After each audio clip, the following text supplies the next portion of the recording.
Okay, hello, welcome to the stream. My name's Milo and my pronouns are they, them.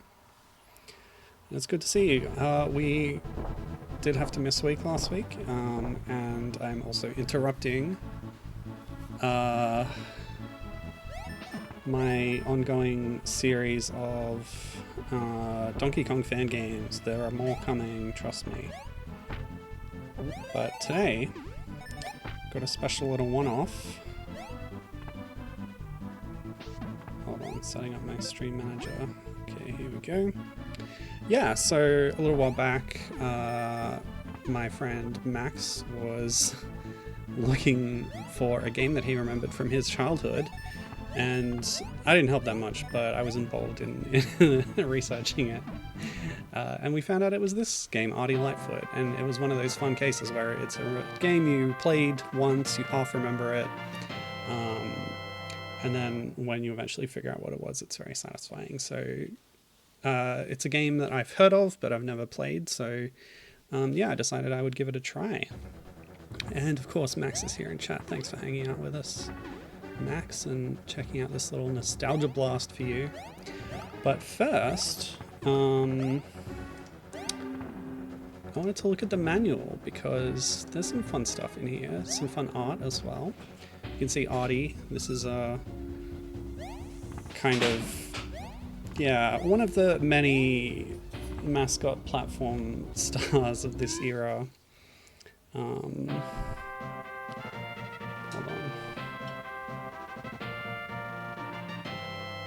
Okay, yeah, that checks out.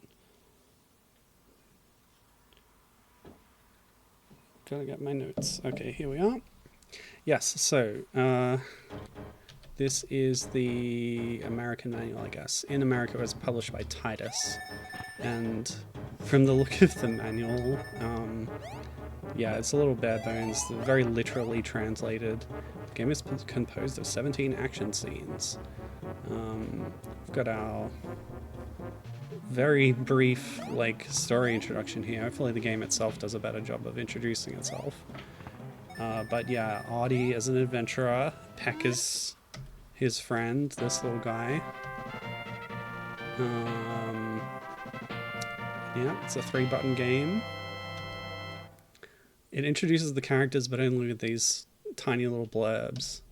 And there's some hints at the back, which again are kind of poorly translated. I especially noticed Visconti the Devil, and I was like, oh, this must be Mao translated directly from Japanese. So what I did is I found a scan of the Japanese materials and manual, which had been uploaded to the Internet Archive by my old pal Ragey, which is awesome. And yeah, it's way more in-depth. Got some lovely artwork here, even of minor characters. This is all the art we had in the US manual. Just these two characters. But there's so much more. Have you ever played this before? I have not. Yeah, when we were trying to find this for Max, he's saying that the research I did was so thorough and good, and then Naka came on and was like, I just googled furry fox platformer and found it immediately.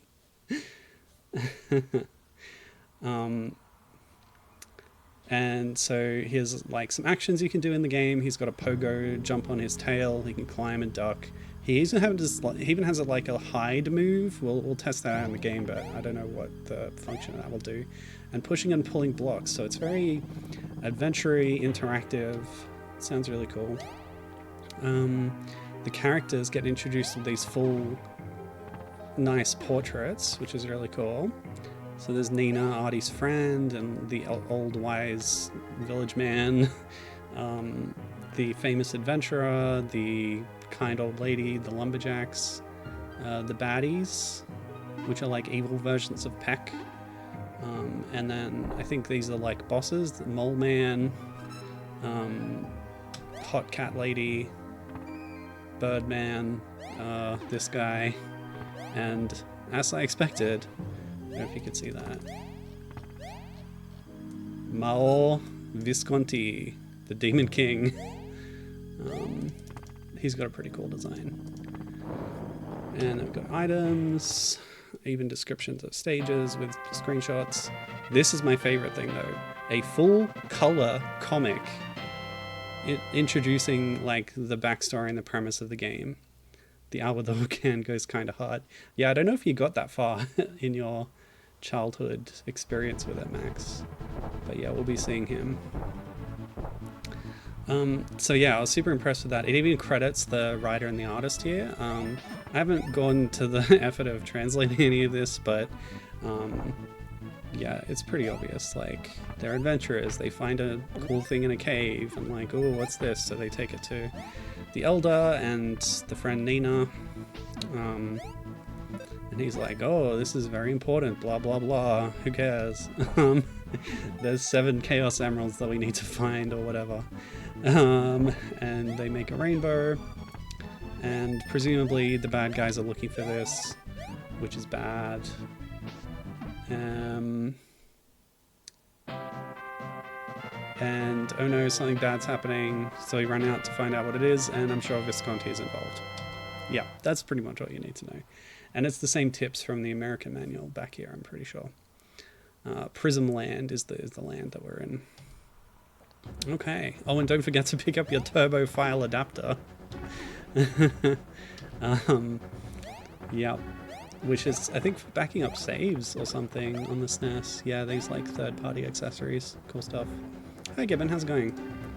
So we've just had a look at the manual for Ardy Lightfoot, and there's a fun comic in the back of it, which is really cool. Love when they do that. Bubsy does that, by the way. Only the best games have comics in the manuals. Yeah. Yeah, classic anime style for the comic. Yeah, absolutely. I think it's really well done. And I think the game itself captures that style pretty well too. So let's play the game now that we've had a look at the manual. Right. Oh. It actually advanced to the attract mode while I was selecting things on the menu. That's kind of weird. Okay, let's do it quick before the game takes control away from us. Okay, the prologue. Yeah, I thought there might be something like this. So this is basically what was shown in the manual. We're adventuring in a cave and we're going to find something, I'm sure. So Ardy has a little bit of a Sonic kind of momentum thing. If you walk in a direction for a little bit, he starts running. We can push blocks with A. Oh, no, we pull them with A? Yeah, we just push them by walking against them. And the tail jump, kind of DuckTales inspired, it seems. But a bit more forgiving than that, I think. You can just... Oh! It feels like it's about to go off any minute, but okay. Oh! Okay. Oh, so Peck acts like a hit point. We actually lost him because we got hit there. That's unfortunate. And this was all in the demo scene, this sequence anyway, so it's not too surprising. And yeah, just as we saw in the comic, it's a mysterious tablet. Ta-da! Yeah, real-time reaction required just to get past the menu.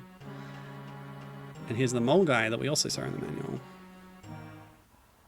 I forget his name, but I do have the manual up on my phone so I can refer to it if I need to. Character section. Morudan, I guess. So here are the human people who cohabit this world with the animal people, which is fun. The old man read the writing on the slate. Long ago, great power created a rainbow. Many bad things happened. The great power was lost. Then the power was divided into 7 pieces. When the 7 pieces made again, any wish will come true. One returned to the earth, another sunk to the bottom of the dark cold water, another piece left forgotten in a deserted town, another one disappeared into the outer sea. The old man could read no more. That scrolls really fast. They want kids to read this? And that's not even in the manual, not in the English version of the manual anyway. And so yeah, everything that happens in this prologue section was in that comic, which is nice. Yeah, get destroyed, children. Oh, I love the isometric overworld. That's really cute. So here's our first proper level, or scene as it's called. Actually, that's something I wanted to talk about, but I like the little incidental NPCs running back there. So I'll just do a little save state. I want to reboot the game to show you a cool thing they do with the presentation of the intro. It's very cinematic here. Titus Presents. I'm sure in the original it was ASCII Presents or whatever. But they've got the letterboxed, an Ardy team film. Like, they're acting like this is a film in terms of this presentation, which is very cute. And yeah, this teaches you how to do the tutorial. Starring Ardy and Peck. So, yeah. I really like this little presentation of the intro, even naming all the minor characters that are involved by their character names. But yeah, it's going to go through all the people we saw in the manual. So here we are in the first stage, or scene because it's a movie, I guess. Oh, this town's been totally wrecked. We're in we're back in Fievel Goes West, I guess. So while we have Peck with us, we can use him as a little attack. Well, so much for that. The evil Peck got us. Wait, what? Oh, I have to actually watch my lives at the moment, so yeah, that didn't happen. So yeah, when I saw Peck and the things you can do with him, I was immediately reminded of the Pepelogoo from Monster World 4. They look very similar. You also throw, Asha can throw the Pepelogoo in the same way. There's even bad Pepelogoos in the plot. So like, that was really interesting to me. So I looked up the dates, and this game is from 1993. Monster World 4 is from 1994. So possibly Westone was inspired by Ardy Lightfoot when they were designing Monster World 4. The copyright on the title screen of this said 94, but I think that's the Western release. The Japanese release is 93, I believe. What's this? What did that do? Oh, it like wrote in a book, so that's a checkpoint. Nice. Okay. Let's just pick up a bit of speed to outrun these bombs. Oh god. Ooh! Oh, that's tight. Okay, so that's what the chests do. They give you a little restoration of the Pepelogoo. I mean Peck. I'm gonna do that a lot because I'm more familiar with Monster World 4 than this game. This is my first experience with the game, really. Oh, there's Moldan running away. Oh, not too far. Didn't run very far. Okay, just a quick attack pattern and then, oh, little in-engine cutscene. See ya. Okay, I'm going to follow them. Oh, Gibbon is convinced that both this and Monster World 4 were probably inspired by Popful Mail, a game which, again, I have played, but I don't remember it very well, so yeah, you could be right. Either way, I think the way Pepelogoo is used in Monster World 4 is really interesting, and it gets used in different ways over the course of the game. And it's a really cool like example of a companion character in a platformer. But oh! So yeah, I hope Peck gets used well in a similar way here. Oh! Oh, okay. I better not eat the guy who's actually spinning this thing. Okay, thank you. Moles, known for their jumping attack prowess, yeah. Especially when they have a helmet on, I guess. So if you already have Peck, you get stars, but now I've lost Peck. And I can't attack at all.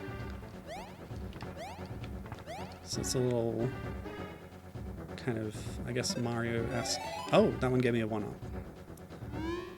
Yeah, Mario-esque system where you have more attacking opportunities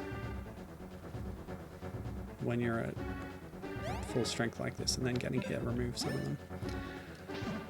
There we go. Just had to time it right. Oh, never mind. Back to our non-Peck lifestyle. It's a good thing Peck can be restored so easily. Poor guy. Uh-oh. Ah! I'm pretty sure jumping on the propeller is a death sentence. Okay. They're so cute, these baddies, you know? Maybe even cuter than Peck, I'm gonna say it. But I love how he just eats them so callously. But yeah, I just don't remember the like companion character in Pop Full Mail. I guess I need to revisit it. I wonder what that character would have been in the original concept of Pop Full Mail, where it was Sister Sonic. Peck's little hops, yeah. He's a very cute little companion. Oh, a minecart sequence. This is a SNES game. Lovely. Okay, so we'll do the hiding thing in case any hazards come up. Oh no! So much for that. I do have rewinds, so I can do that. Oh! So they want me to duck. Got it! Yeah. I'm not gonna last long if I'm not using save states. Oops. So, yeah. Maybe I should just see what happens on a game over. Oh god.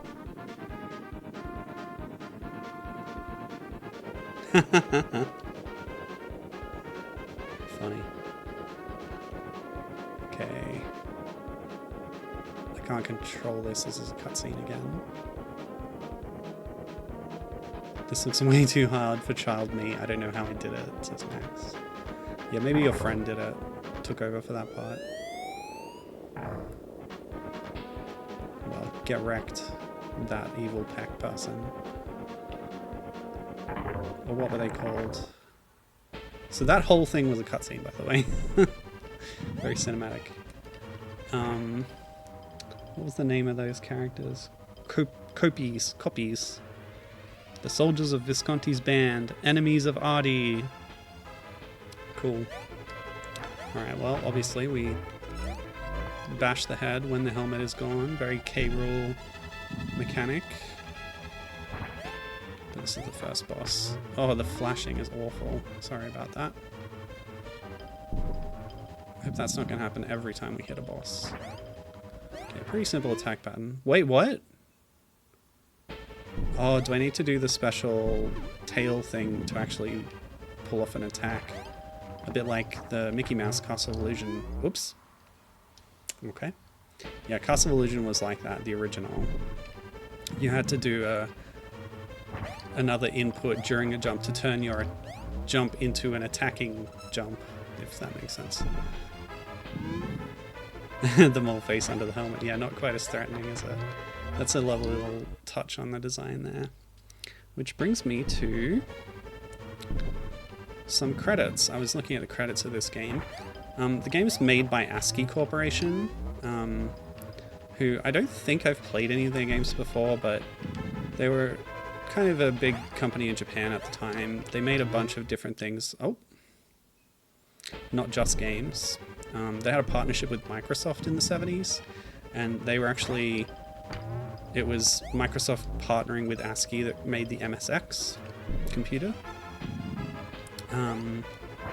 But they did have some success in the games industry, especially with Derby Stallion, a series of horse race simulators, very popular in Japan. Okay, just wait a bit so I can... Oh, that didn't wait long enough. They also made the RPG Maker series. So here we are in the Game Over sequence. Visconti's jail. Pass or go? Oh, that gives us a password and lets us quit. Let's go to continue. I don't know if continues are limited, but I'm glad I saw that sequence, I guess. Okay, I'm gonna have to do this bit again. Give me stars. I assume like 100 stars will give us a 1-up or something. Okay. Well, now that we've seen the game over sequence, I'll just more liberally make use of save states.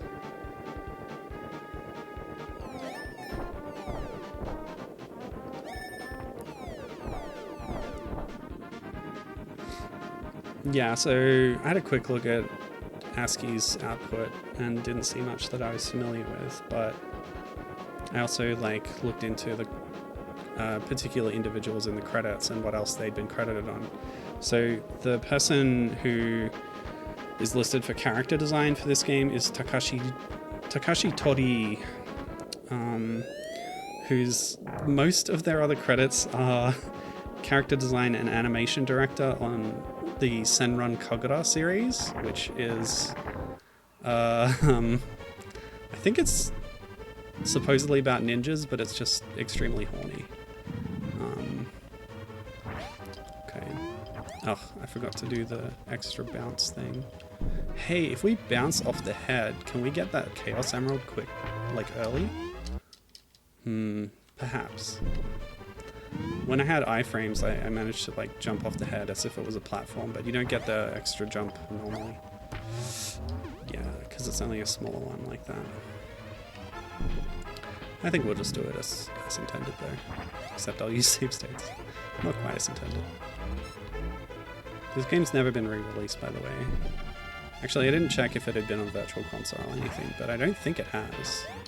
I think it's a bit of a overlooked cult classic kind of deal. But from what I could tell, ASCII didn't put out much like it. But I didn't exactly look too deeply, I guess. There we go. Give me Chaos Emerald, thank you. Sonic really was influential in this era, wasn't it? I'm sure that's the reason why we're all animal people. Well, except Nina, of course. So this is Don Jacoby, the famed adventurer. Let's see what the manual says about him. I guess I'll check the Nina one as well. Nina, friend of Ardy's forever. She lives in the suburbs of a mining town with her old grandfather.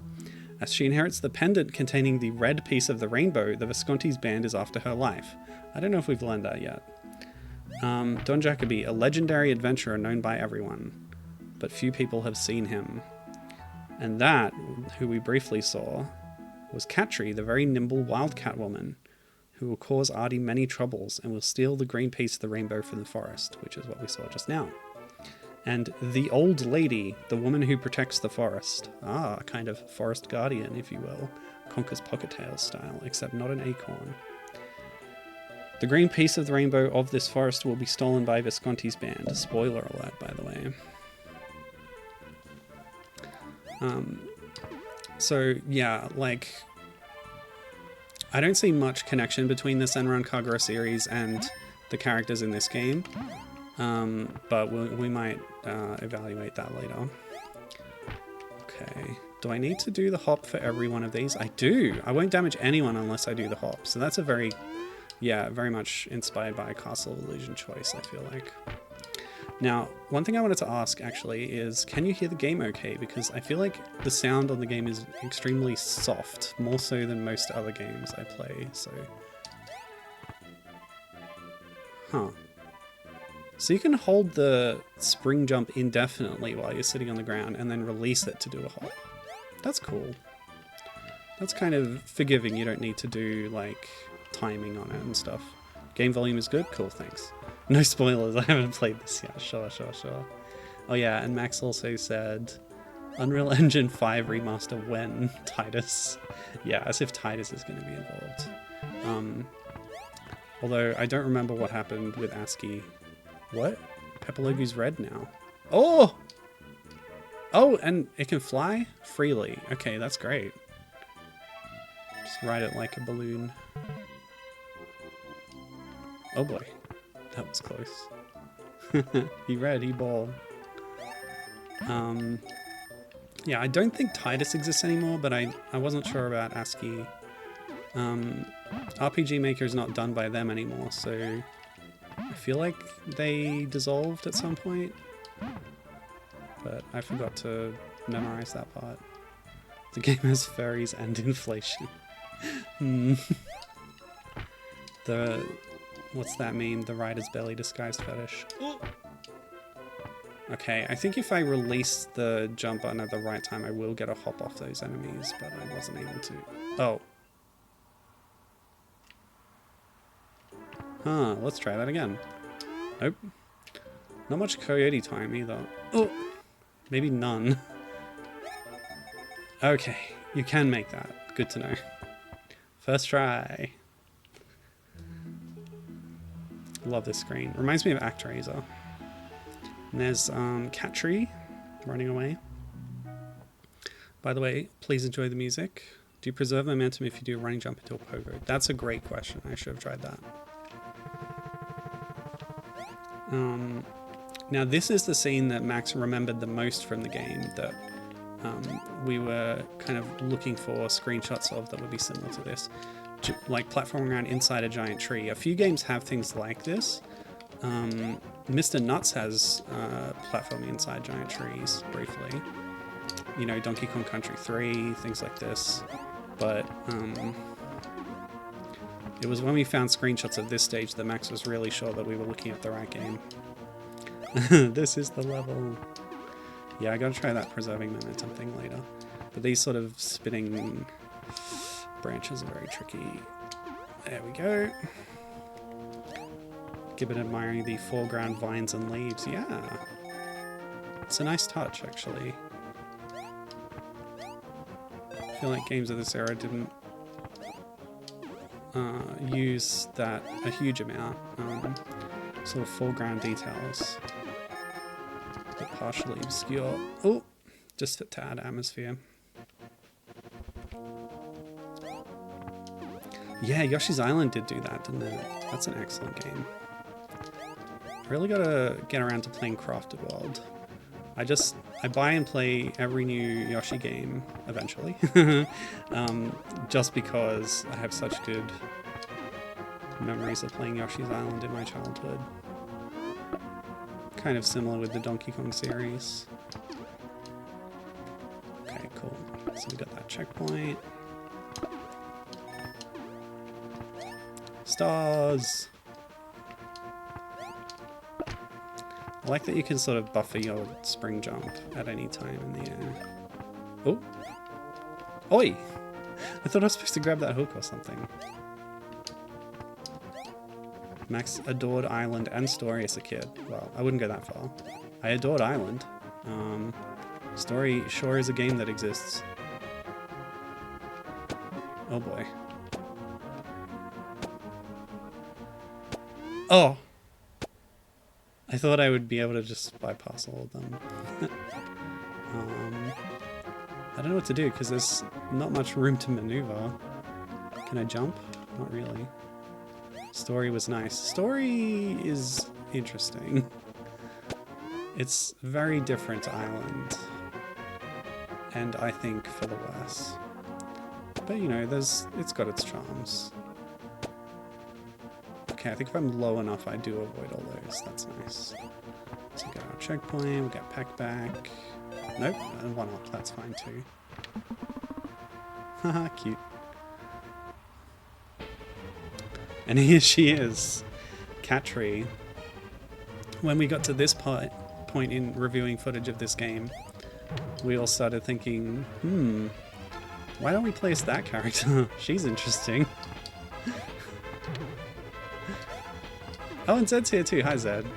I think you were helping with the search for Ardy Lightfoot as well, weren't you? Oh, those actually hurt you? Okay, whatever. Well, Peck's back now. And they give you a free one-up before the boss fight? Very generous. But yeah, Zed's here to see the hot furry lady. Yeah. I don't know, she seems nice to me. So we gotta identify which one. You can see the edges of the boxing gloves on the screen. So then you hit the right one. And then avoid the ones she's sending out. Can she contact damage you? I'm not sure. Oh, I should have... Oh! Got me.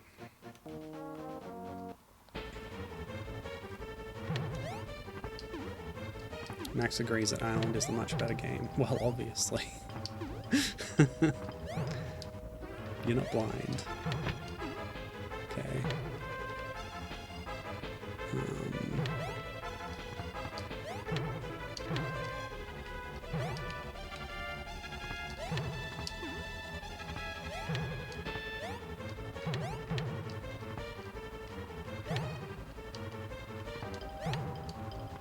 This is a cool concept for a boss battle, yeah.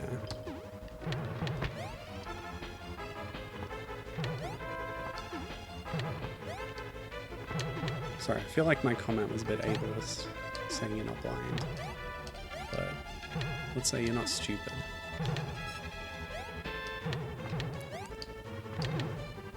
There we go. 3 hits is not enough. Okay.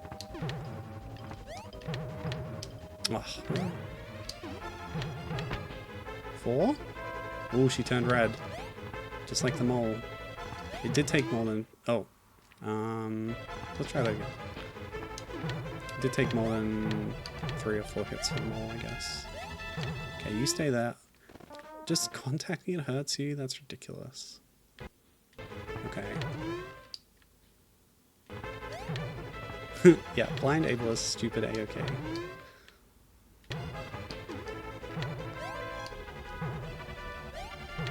That's Woke Milo's tip for the day. Dang it. Okay, so she's gonna go up there. And then I can... Ugh. I just don't like that it hurts you while it's sticking out. It doesn't make sense. Yeah, she must have been practicing this before we got here. Really? I think that was a double kill. Okay. The double hit. Sorry. Oh! Oh, that's sick. She's not just a fox, she's a flying fox, which is kind of bad. Wait, is she Rouge the Bat? Of course, this is long before Sonic Adventure 2. Oh! What? Did she mean for that to happen? Getting eaten by a giant worm? Okay. Yes! Inside a Creature, my favorite kind of platformer level. It's all gross and like icky and blood and stuff. I love it. There's even half-digested copies in here. Copies. Max does not remember this. Maybe you never managed to pass the boss fight. Which I could understand. It was quite difficult. But yeah, very memorable. Super BC Kid had segments inside the giant dinosaur. What else had memorable stuff like this? The Yoshi's Island boss fight, of course, against Prince Froggy. Rayman Raving Rapids Advance? Maybe not a great example. Because I played it much later.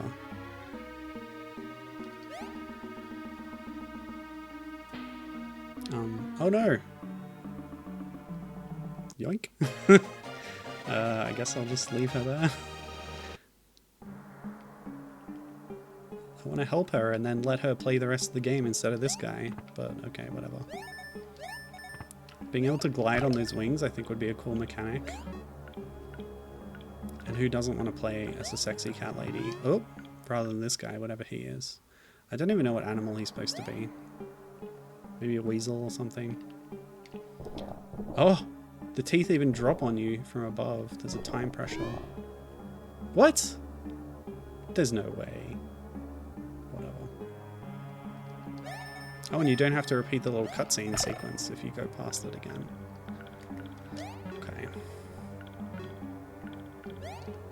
Ugh. So Max has seen things past this. Remembers a star field in a later level. So he must have just blocked this out, suppressed it, yeah.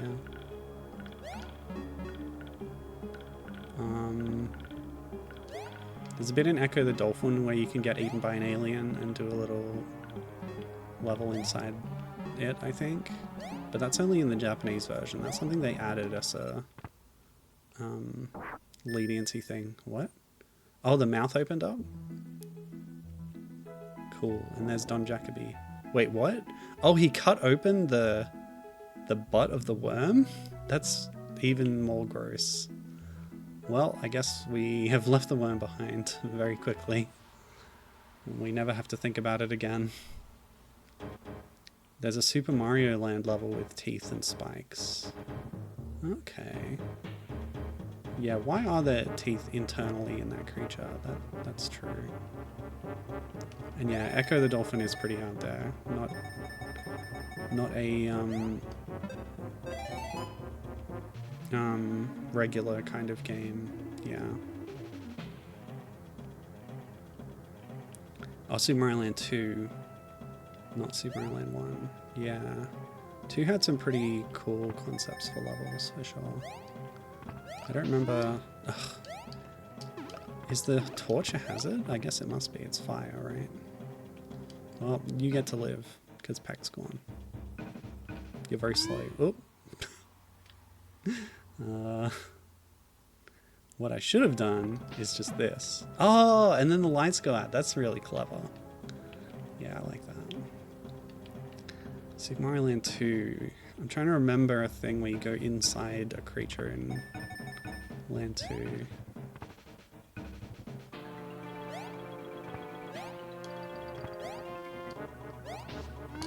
Wait. The lights... This guy still has a torch, but it's still really dark. I guess it would be even darker if I ate this one as well. Okay. I guess we have to try going through with as many lights on as we can. But... I kind of want to see what happens if you eat 2.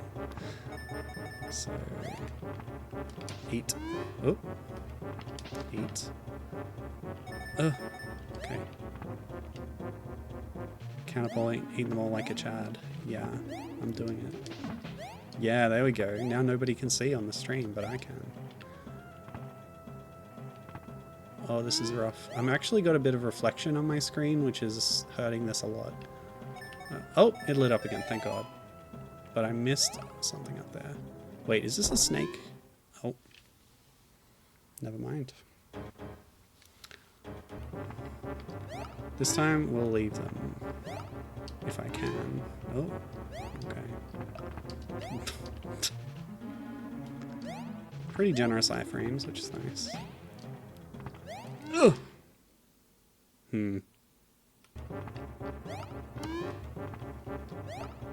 Oh yeah, make the enemies play an inside a stomach level by putting them inside pack. That's a really good point, and it makes me think about it in a way that is uncomfortable. Because, like, yes, you are eating these enemies. What does that do to them? What do they think about that? Am I really the good guy here?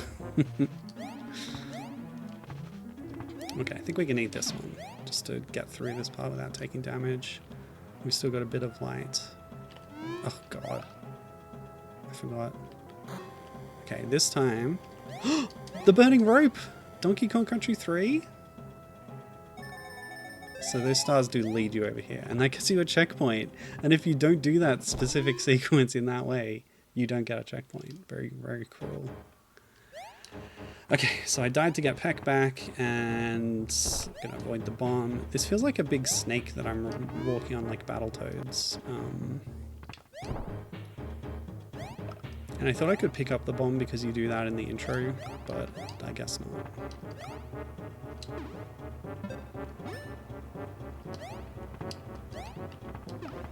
I like the detail of the statue in the background of a giant snake eating a kobe who is holding a torch. Yomp. Nom nom nom nom nom. Oh, so it dropped a bomb that I can pick up. Okay, cool. Because yeah, the A button... Oh. Wait.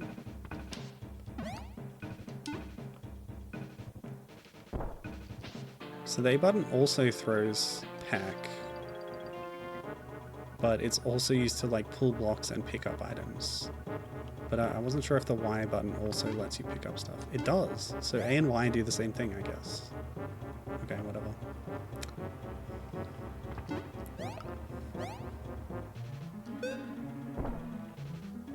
We did it. Yeah, I wonder if there's gonna be... Oh! If they're gonna make you pick up other things apart from bombs. I knew it was a snake, but it's a clockwork snake with a Super Mario World bouncy green thing tail. So we need to lure the snake over so we can use the tail to bounce. Nice. That's a fun little sequence. Just a one-off. Oh, okay, we're picking up blocks. So we are using it for other things. Oh yeah, this was in the attract sequence, actually. Oh, I wanted to throw it at this guy, but I guess he just put it down. Okay. If you're running, then you throw it.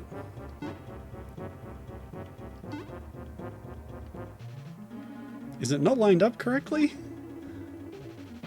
I feel like I just solved that puzzle. Hello? Not sure what this does, but it feels important, you know. Ardy, just put it down straight, you idiot. Yes? How is that not correct?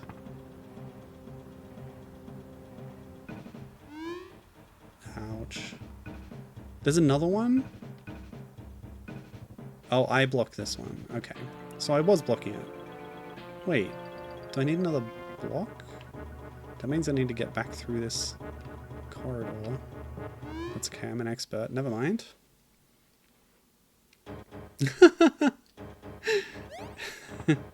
Given calling me out expertly. Careful, Milo. Figuring out mechanics before the end of the game is against tradition.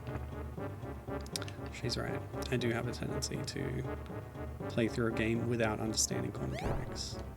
But you didn't have to say it like that. No, it's okay.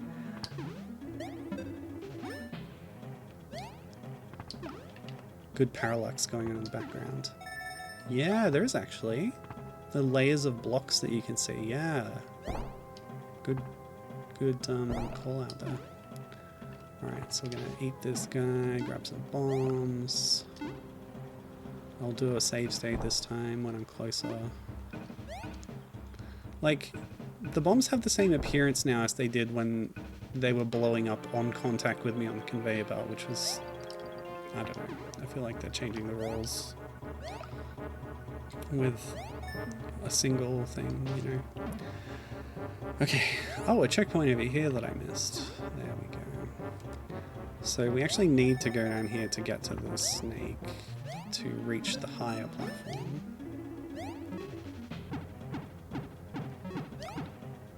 Is there anything down here? Not really. Okay.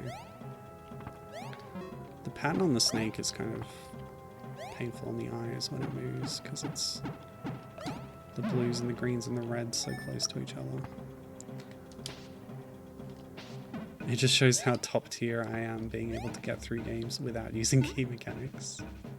Well, sometimes I don't really get through them properly. There are a lot of levels in Guerrilla Warfare that I just gave up on because I didn't understand how to do them without the run button.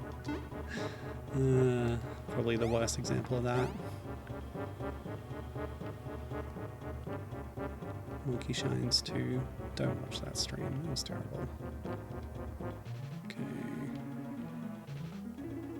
Maybe I should do a second stream where I play that game properly, knowing the mechanics from the start. Okay, so my theory was that if I bring Peck here, he could block the light, but apparently not. Can I use Peck to... Oh, Peck's gone because I got hit. Run! Ugh.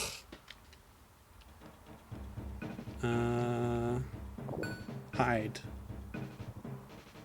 I'm invisible, but I don't know why he has an invisibility cloak, but whatever. There wasn't another block, was there? Maybe I bring a bomb, but the bombs just blow up.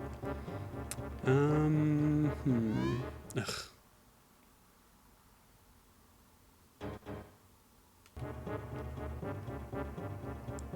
Did the block activate the falling stuff, you think?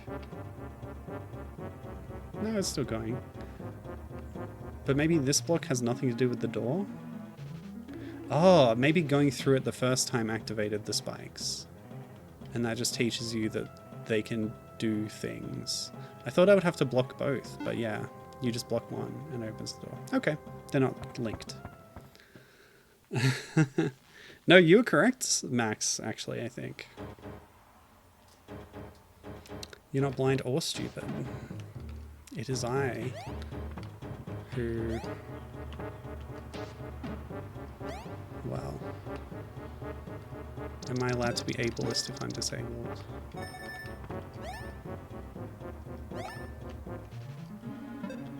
Oh! A trap chest! Very clever.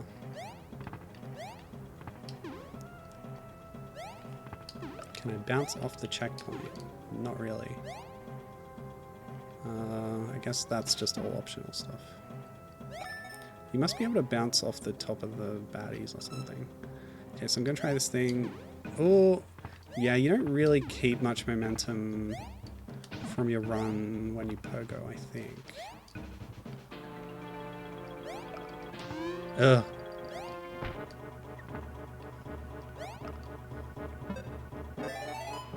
Yeah, there we go. We got 100 stars and got a 1-up because of it, so that's nice. Okay, I can duck, but I can't crouch walk to get into gaps, unfortunately. Max noting that the... Oh, another trap chest of a different kind. I think it stole my stars. Yeah, noting that the little enemy dudes, they have different abilities and movesets and like ways of jumping and things without any external like visual indicator that they would behave differently, which yeah is a bit of a faux pas in game design. Is this gonna drop on my head? Yep. I thought so. So then how do you actually do this? Maybe pack would help? Can I push and then get out of the way? No, because gravity is faster.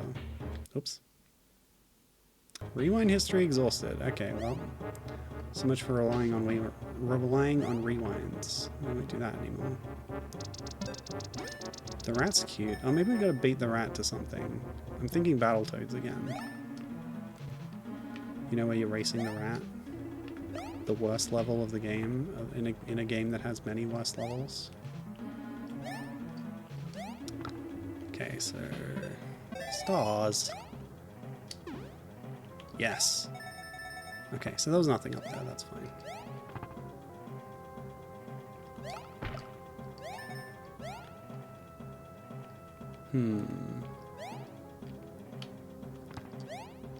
This is a puzzle.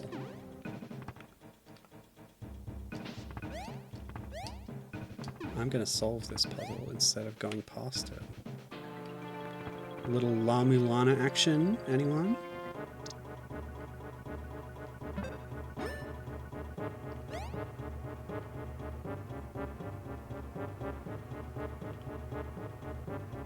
I don't get it. Those spikes looked important. Oh! Okay, well there it is. It's gonna come back. Oh, there's another one. Maybe go from this side to protect us from the spikes. It went plonk. Yeah, there we go. I'm so smart. Oh. I never said I was good at platform games. Oh god. Okay, this one's not falling. Oh. La Mulana PTSD. Are you a La Mulana veteran like me, Zad? What a game that is. What an experience. I was lucky enough to play it with friends watching who had played it before, who could, like, give me hints if I needed them, which is the ideal way to play La Mulana. What a game. Oh, Max remembers this guy, the muscular genie. Very, very muscular, actually. Ugh. Oh, we need to, like, ride him up to the lamp, I guess. Don't think about my word choice too hard. Veteran implied I survived. Dear streamer, I did not. Oh, you were a victim of La Mulana.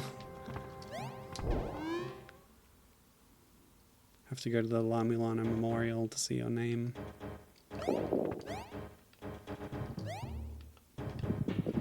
Here lies Zed, killed by falling block traps again. Ugh. Yes, and now stomp. I stomped the lamp. Is he dead? That was it. A one-hit boss fight. More of a mini-boss, I guess. Clever little mechanic there. I like it. He was invincible. Oh! The Chaos Emeralds. You little rat. Oh, now it's gonna run around the whole arena.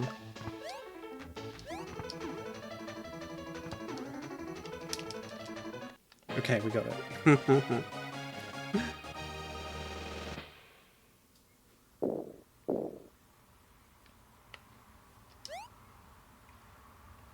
Yeah, the colored gems is kind of blatant. Oh, oh! Don Jacoby! Oh no! He's dead. We're never gonna see him again. Oh well. Easy come, easy go.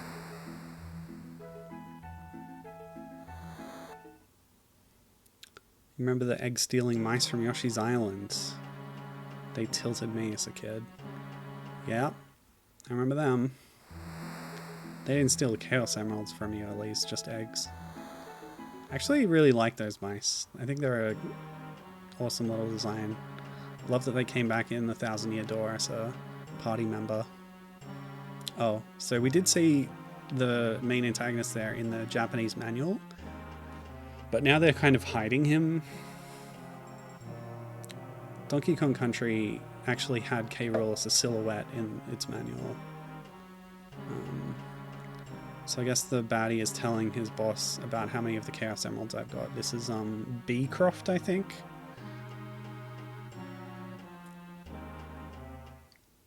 And yeah, I guess we're going to keep it secret what that guy looks like.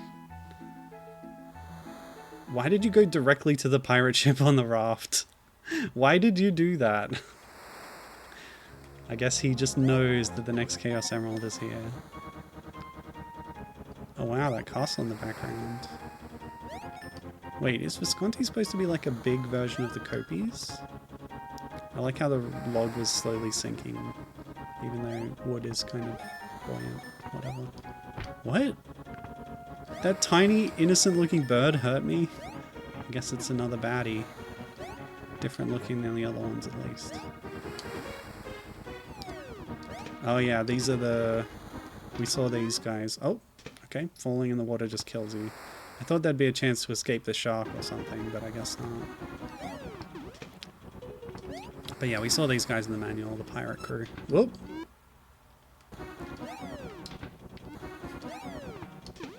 I hate how much time I spend playing this where I don't have Pac. Ah, here he is. Just because, like, it's easy to get hit and then you lose him. It's nice to have a little buddy in your platformer, you know? It's my favorite thing. Something that Donkey Kong Country and Yoshi's Island both have, by the way. Buddy characters. Oh! Although they have different levels of usefulness. Okay, we'll do the hop on that one. There we go. I think it wants me to go up. Oops. I pressed the wrong button. Yeah, I want to go this way.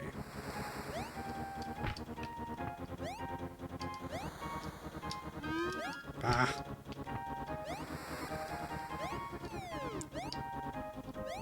This has got to be a cool alternate path, right?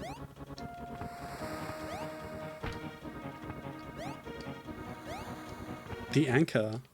Wait, this is the boss fight? Hold on.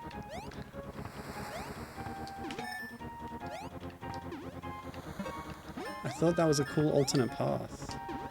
I guess it still is. You can take either path. Very Sonic. The upper and the lower. Roots. Barrels, Donkey Kong reference. So I'm very Donkey Kong pilled right now. I just played a few Donkey Kong inspired games recently. Starting with Ape Out, which is not Donkey Kong inspired, but does star a gorilla. But then a game I have covered on stream, Ape Out Jr., part of the Devolver bootleg, where Devolver got Doink Soft to make little NES-style parody demakes of some of their indie games. Ape Out Jr. is very much a Donkey Kong Jr. pastiche. And then I played a game I found on Steam called Monty Kong, which is kind of interesting and really short and has no footage online, so I think I'm gonna play it on stream as part of my ongoing Donkey Kong series, so look forward to that. So yeah, Max does remember this guy as well, the Owl Pirate Captain. His name is... hold on. Consult manual. Gilson the Pirate. The title card also mentioned this.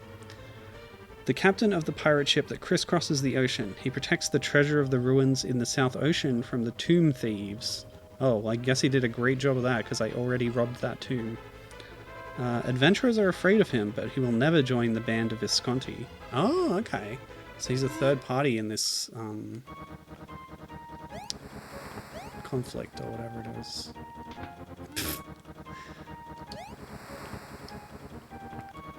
Can I get a run from here and then jump? Almost. From here? Wait, hold on. From here. You build up the momentum even if you're moving in the air. And then do this. Yeah. Wait, what? Why didn't that work? Okay, if you land on this prong, it works, but I guess that platform hadn't spawned in or something. Weird. Okay. His design does not need to go this hard. You could totally imagine him as a big boss in a modern Donkey Kong game or something. Yeah, he's not too dissimilar from Scowl.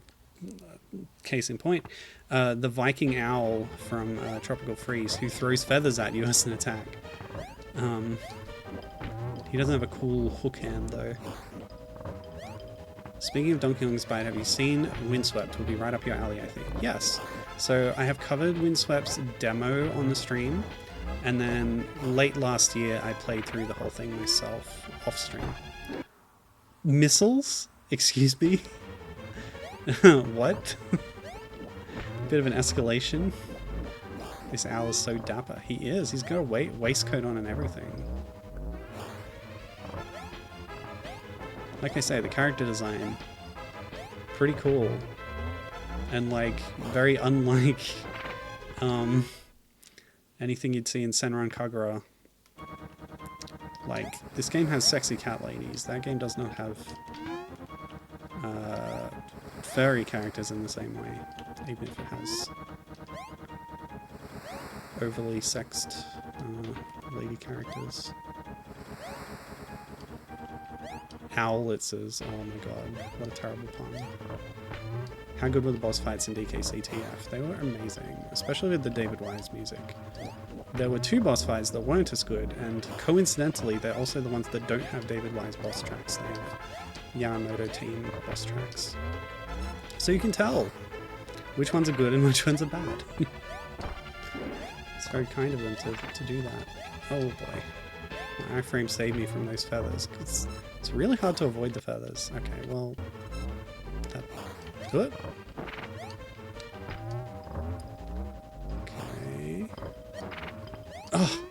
Where do you go? Like here and then jump? Okay, that works. Okay, cool.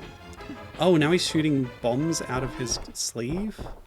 This guy really does go hard. So yeah, Windswept. I enjoyed it very much. It was actually my favorite game I played all of last year. Although that may be recency bias because it's the one of the last games I played in the year. But yeah, really excellent game. Loved it a lot.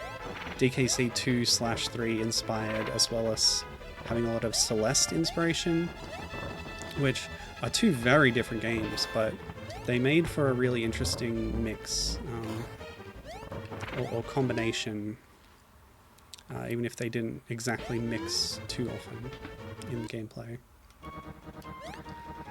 Okay, well, this is really hard.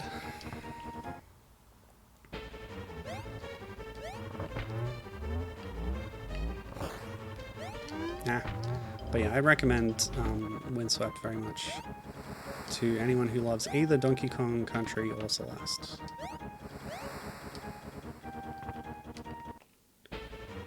Okay.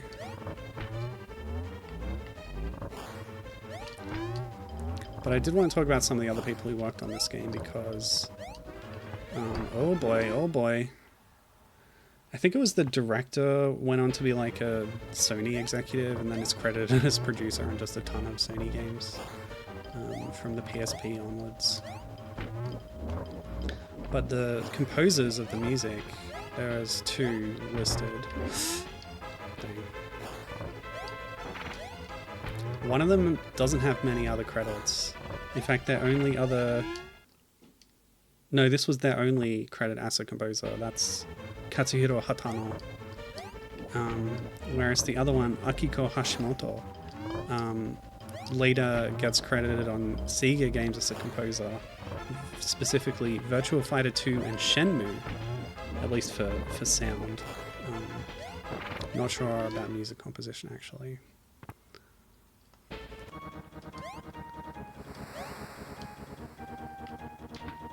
That really shouldn't kill you, but okay. Max is glad I liked Windswept. His first thought on seeing it was, I bet Milo would like this. Oh, wow, that's lovely. Thank you for thinking of me. But yeah, I adored that game. Actually kickstarted it after seeing the pitch, so my copy was prepaid for. I'm in the credits. I saw my name in the credits, which is fun.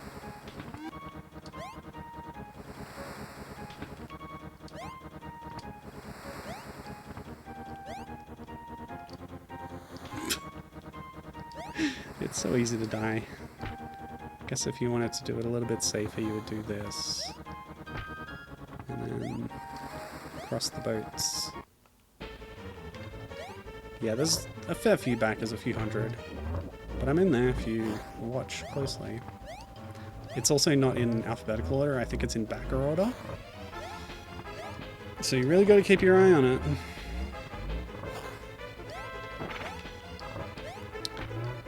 Okay, dodged that feather by sheer ass. Oh boy, didn't make it the second time. Okay, so now bombs. Ugh! I didn't even get an attack off. Oh wow. I avoided the feathers a second time.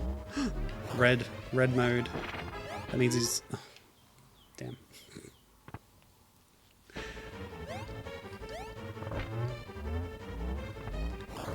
I'm not sure if this would be considered a difficulty spike. Because I think it's still playing fair, it's just hard to avoid the feathers. Okay. I want to fight this guy in Hollow Knight. If he was a bug, he would fit right in. Ugh, I forgot that he would come back. You know what? Yeah, I'm still in it. Okay, and then feathers, jump over. I sometimes jump over them and sometimes they don't. Why don't we do the other strat where you do this? Yeah, it's safer. What? Ugh. And yeah, again, sorry about the flashing. It's really quite bad. I'm gonna have to put a warning on the VOD. I don't always remember to do it, but it is, like, a big deal for some people. Ooh! I almost made it.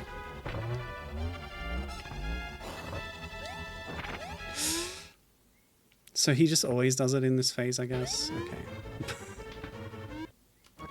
Uh-huh, let's try again. And land here.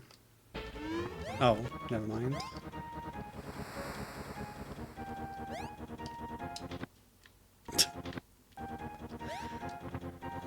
Perfect.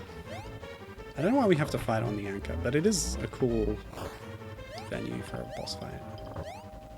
Especially if it's this big. Oh, you can do the missiles that early? So he just chooses which move to do, I guess. And we've already got feathers, so why don't we go down here and then... Yep, like that. That's a good thing. I don't understand why I would get hit there.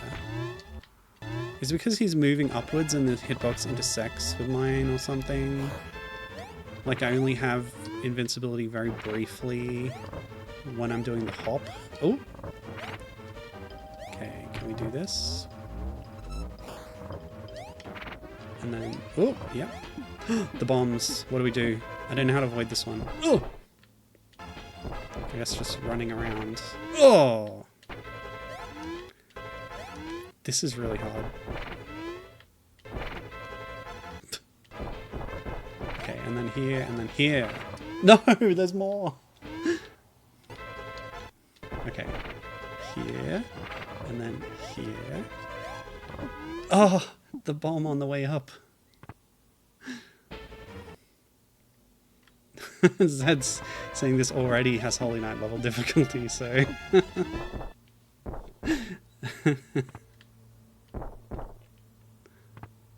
Move over absolute radiance. Yeah, I never fought that.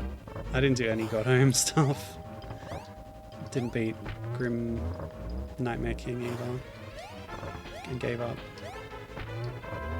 Maybe I could go back to it these days. But at that point I just had enough. Maybe Silksong trained me on how to do the post-game bosses on Hollow Knight. Okay. Lock in. You can easily get him before he shoots the hook. Now he feathers? No? Too early? Avoid the missiles, get under. Feathers? Yeah, and then jump. I should use the jump to get over, but then I can hit him on the swing through anyway. Okay, use my iframes. See if I can do this. Wow. Okay, I found the quick kill. You just stay up top and hit him every time he swoops in. I was trying to engage with it as intended, but that's a much easier way to do it, actually. Yeah, okay. So now the crew are helping me. Did I become the pirate captain by deposing the other pirate captain? Why did he do that? He was supposed to protect the temple from tomb robbers. I'm literally a tomb robber. And he just gives me the other gem. I guess because I beat him. Now my face is on the sail. I really am the pirate captain. Okay, yeah, that must be what happened. I beat him, so I took his job. Okay. I'm going to have to go back to that ship later to resume my role as king of the pirates or whatever. Okay, so Beecroft is shaking down the old man.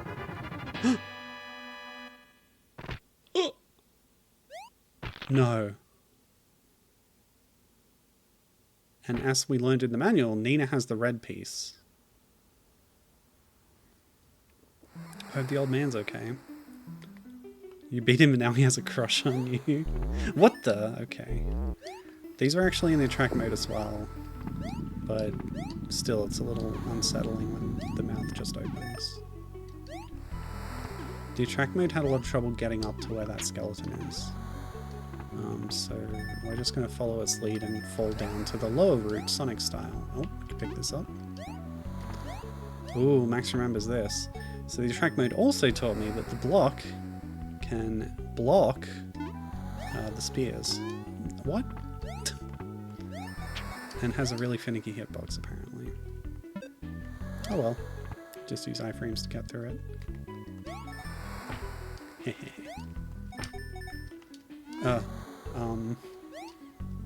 Yeah, I thought I was being clever. Okay, I'll take the checkpoint. So obviously there was an upper route I could have gone on, but I didn't. Didn't make it. Yeah. What? Cheap bugger. Okay. Bit of a cheap death, if you will.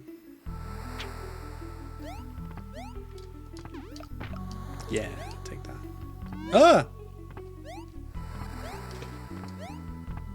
So I was running, and you know how Ardy starts sprinting if you run enough. I wasn't ready for it, and he got more momentum than I expected. You know how it is. Scuba gear, yeah. It's cute. Okay, so we can jump between these. No?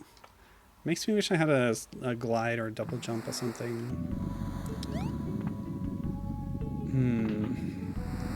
I guess if we're running... So I get it speed up and then... Ugh. See, he gets the extra speed even in midair, which accelerates his in-air momentum. Doesn't feel quite right. Yeah, once we get the speed up, then you can jump between the blocks. The balls. Okay, we figured that part out. Oh, hello. It's a friend. A bony friend. So long, friend. I assume it's going to get up again. Dry bone style? Maybe not. Okay.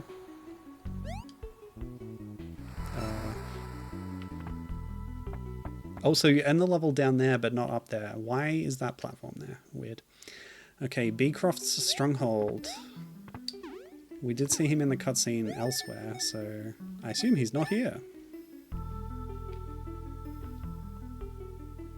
They've got security cameras? What's the technology level of this world?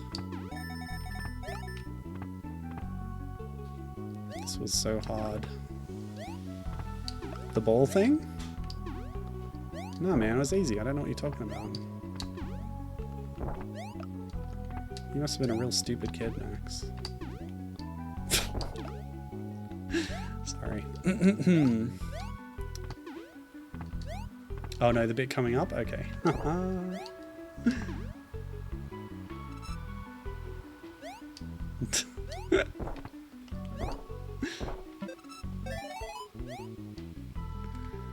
Okay. I like how the background has transitioned from twilight to nighttime. Wait, what? What just happened? She was a hologram or something? Got CCTV, which implies electricity, but a big wooden galleon boat. I love tech mismatches in fantasy. Yeah, it's a very... like... Oh god.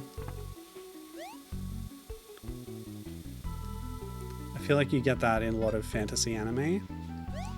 So it feels fitting, especially with the way the presentation of the cutscenes and the manual comic and stuff were. Oh, they're spiky? They hurt you, I guess? Whatever.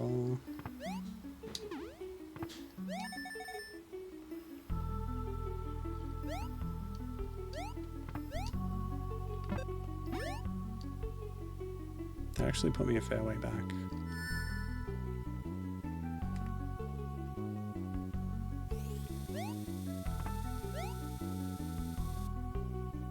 So Ardy cannot run fast enough to outrun this thing.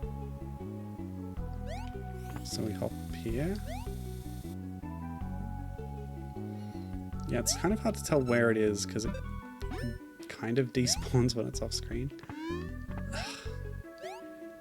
Okay, well I shouldn't have just jumped down there, I guess. Just fall here. Oh! You don't move with the block? What? That didn't feel very good. Wait, they dig? Pick up the... Oh. Well, that didn't work. Let me just jump over. Ugh. Wait, I can kill them? Right, I didn't bop on them earlier. That was my mistake.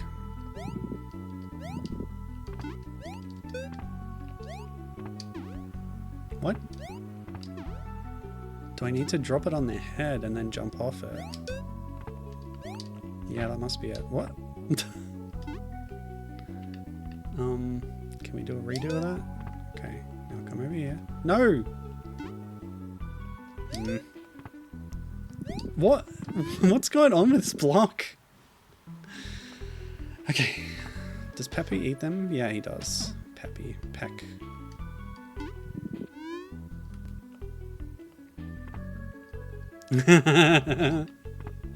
Stupid kid Max did do this, just saying. Yes, I'm pathetic.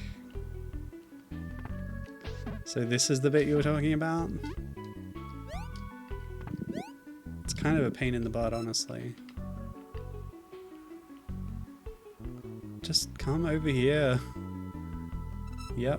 No. This and something right after. Okay, okay. Just walk. Yep. Okay. No. Okay, that's enough. I did it. I bloody did it. This area and the tree level is the core memory that Max had of it. Oh, it was him in disguise? Okay, well, he was supposed to be someone else. Yeah, the star, blinking star background is something that Max specifically remembered. And this boss fight,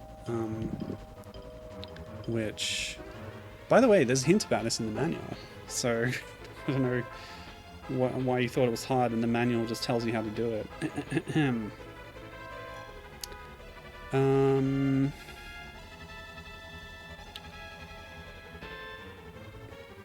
Oh, well, this is interesting.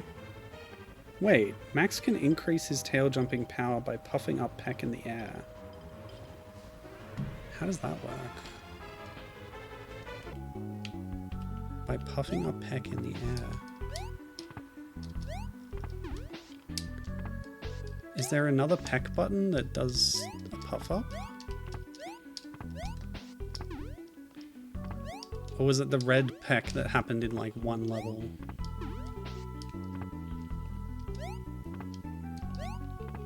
Did I say Max? Ardy. Ardy can increase his tail jumping power. This guy looks like a Max. Alright, let's go through some of the other hints here. Ardy can increase his tail jumping power by puffing up Peck in the air. Don't know what that means unless it's referring to the red inflation Peck. No, this is not the Japanese manual. This is the... well, this is the US manual. I assume it wasn't too different on the PAL release. Titus was a French company, so they did European releases as well. Number 2. The switch in the room where Ardy fights against Catry can also be pushed by Peck. Besides, Catry is always aiming at Ardy, so if you try to lure her before going to step on the switch, you can beat her easily. So that was the boxing glove boss fight. I didn't try using Peck to hit the switches. Also, when they write Peck here, it's in capitals, P-E-C, so maybe it stands for something. Photonic Energy Companion. Yeah, he's a hologram. You can also easily beat the scary big boss by using your hiding power. Try to invent your own attack method. What could that ever possibly mean? Maybe we can use the hide on the final boss. I haven't used it really at all, but I guess it has some utility at certain points. But it takes a little while for him to pull it out, so it's hard to quickly do it.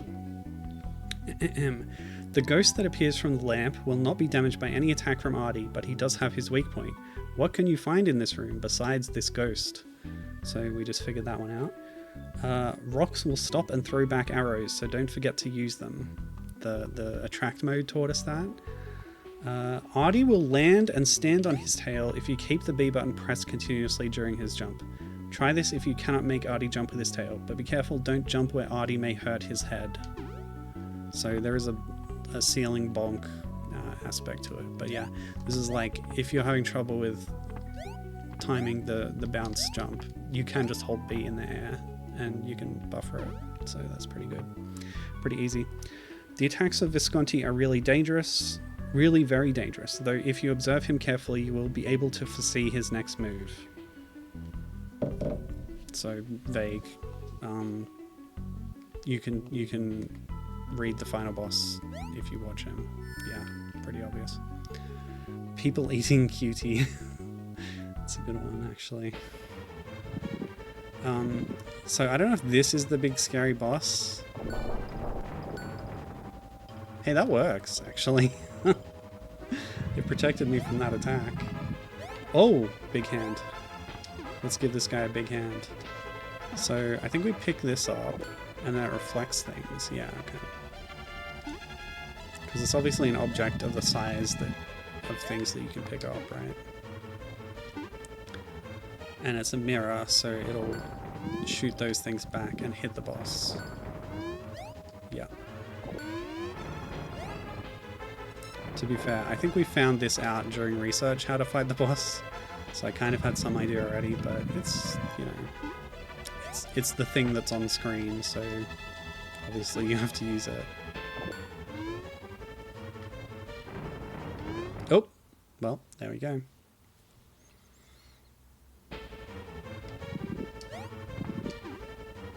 Oh, you don't even need an enemy to get up here. You cheated. Yeah, I cheated not only the game, but myself, and it's sad that I don't know the difference. Just because I can read.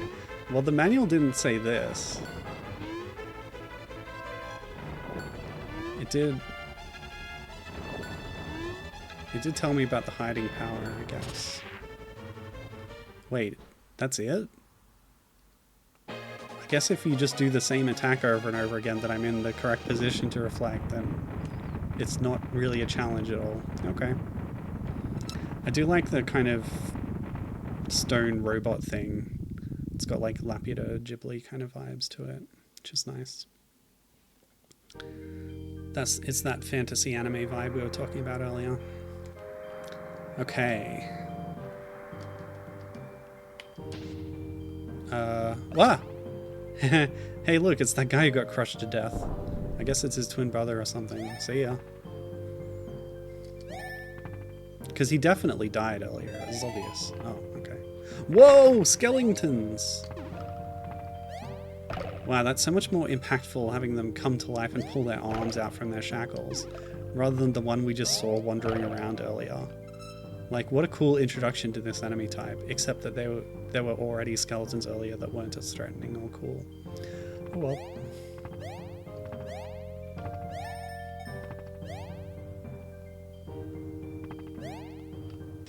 That's a good point, Zed. The giant hand that came out of the ground, it should have been a fist. Why was it like gently cupping kind of vibe? This is a very good point.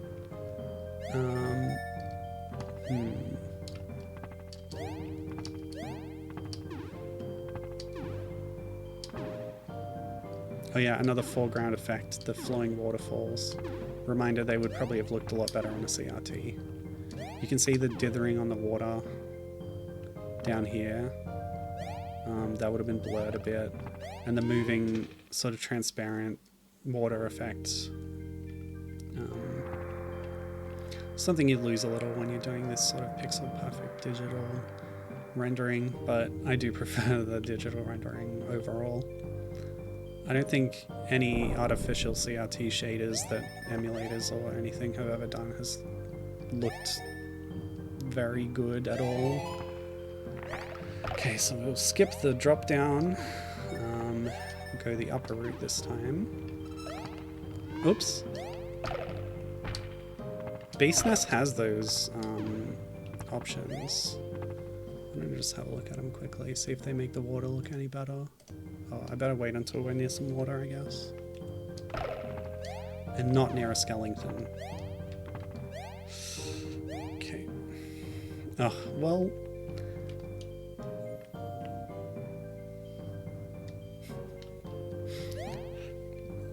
Gotta test if you can push against a wall, if there's a unique animation for it. It's a good sign. Okay, here we got waterfalls and water. So, see what our options look like. Yeah, it makes me think there's bombs around, yeah. Shader. Oh, there's so many options. Ugh. Okay, CRT. Oh, ugh. It's a bit too strong, and you can still clearly see the dithering.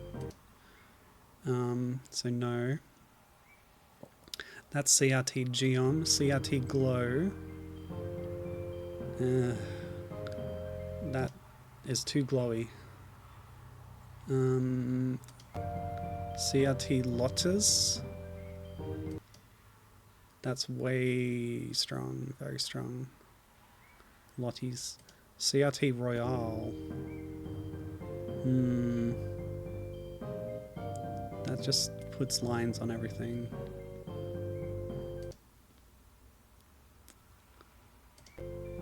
GTU. I don't know what that is, but now everything's just kind of dim and blurry. Yeah, see, I don't like any of these.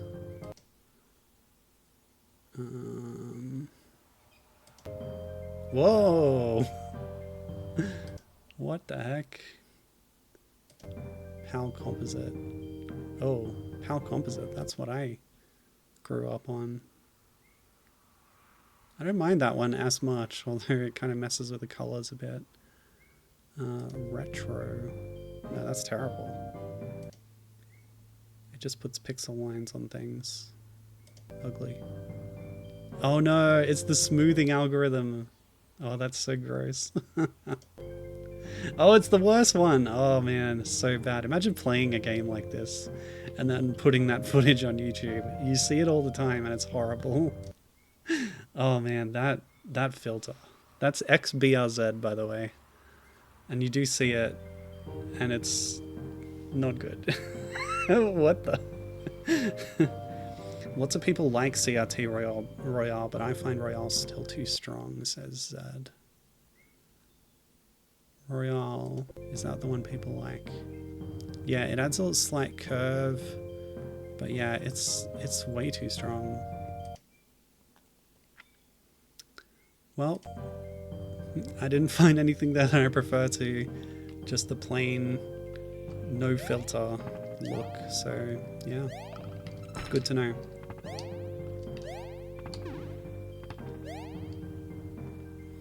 Oh, Zed did mention, she said, I'm not a fan of CRT shaders, but if I need to use one, I find that DOSBox Staging's default shader is a nice touch. Yes, I made it, but I can't get through here. Okay.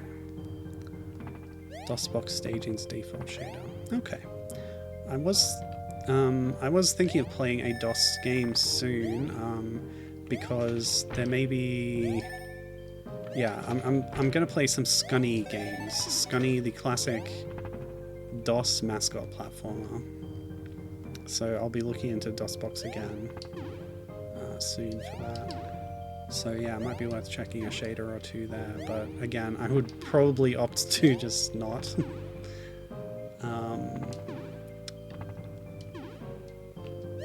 But yeah, it might be worth checking out at least. XBRZ is way too popular and I don't like that. Yeah, absolutely.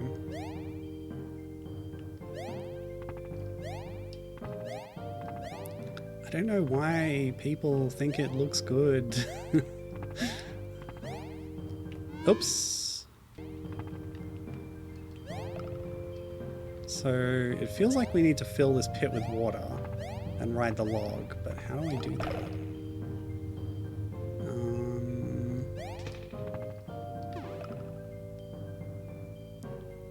Is there something up here?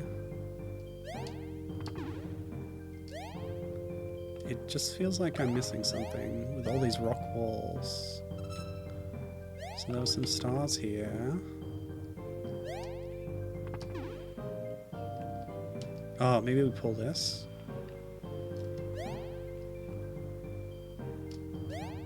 Getting tiny toe holds all the way up. Okay, I like this. Cool. That was fun. Oh! Peck? Whoa! It's Punk Peck with spikes. What the heck? Can this one grab hooks? I guess not. Pepelogoo could grab hooks. Peck seems underpowered compared to Pepelogoo. Okay, so Punk Peck can break blocks, and that's the answer to the puzzle we've been seeing all this time.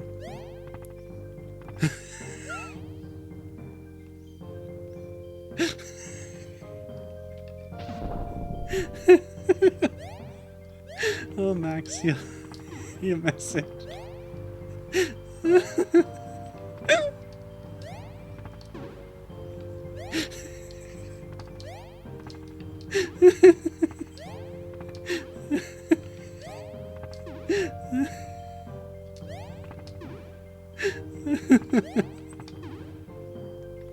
Got a P button in that fancy manual of yours. Oh my god. You got me with that one. Oof. Go. Yes. Oh, just some stars. Okay, so now we're backtracking. We're going to break some things and then pull some levers. Presumably that fills the water. I don't know how many of them I need to hit. Why don't we go check on the progress? This level's very different to any of the other ones. Back and forth, exploration kind of stuff.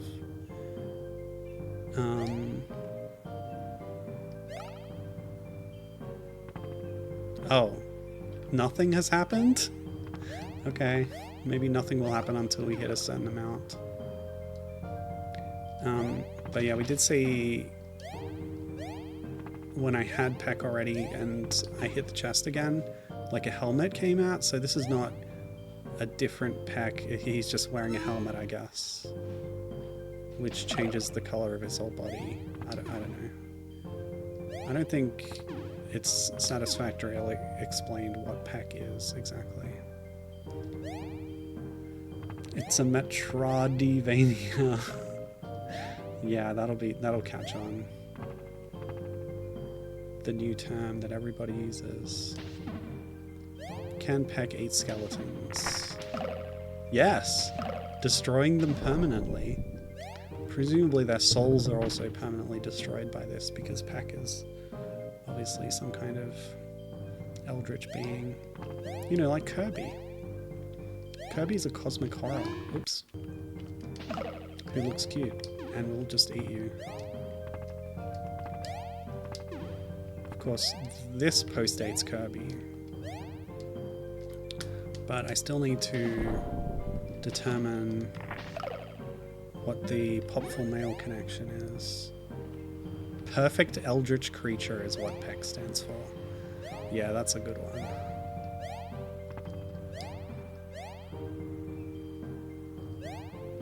Totally innocent. So you pulled 3 things. 3 is the magic number for video games, wouldn't you say? Oh, there were kind of blocks in that pipe over there, so I guess they're all gone now.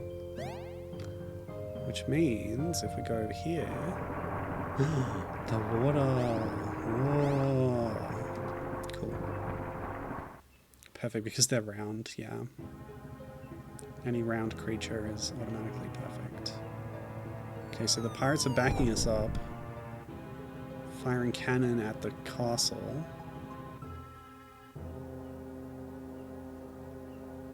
Okay. Kind of unnecessary shot of the pirate crew, but okay. Visconti's castle, here we are in scene 13. I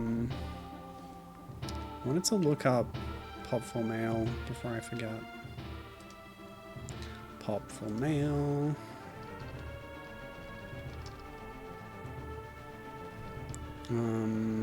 Maybe it'd be in the manual and I could show that. The PC98 version. The Sega strategy guide. The Sega CD is probably what I want, but I guess if the PC98 manual's here. 120, oh sorry, 1 of 28 pages. That does make sense. So is there a kind of critter? Yeah, this guy. Gao. Yeah. I think that Gibbon may be right about this. But what does Gao do in gameplay?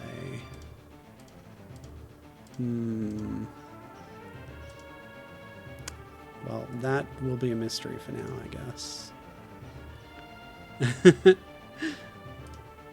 Are you surprised I have Donkey Kong Country related tabs open? This is for next stream. That's all the stuff I need to do in the next stream.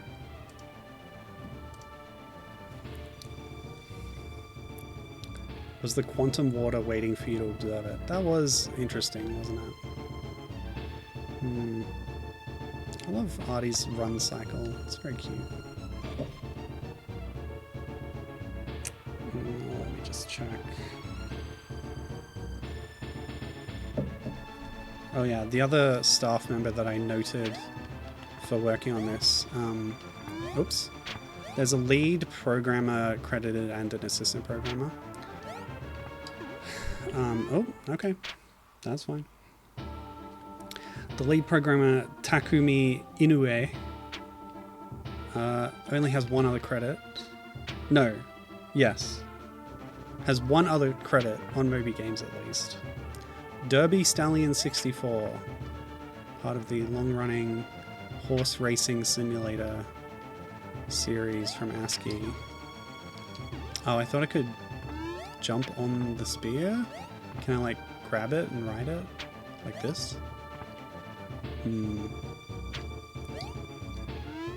No? Ugh.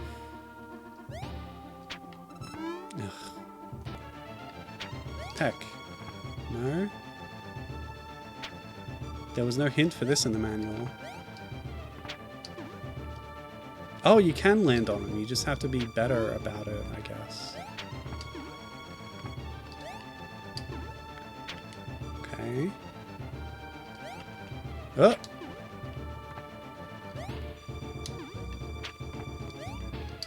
Be quicker.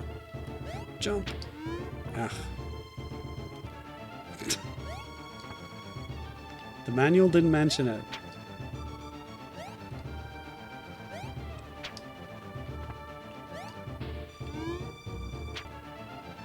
This is a bit of an ask. Yeah, I don't know if you got this far, Max. Oh.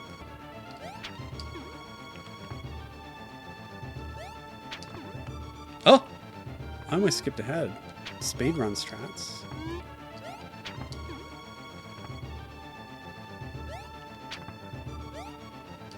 Too early.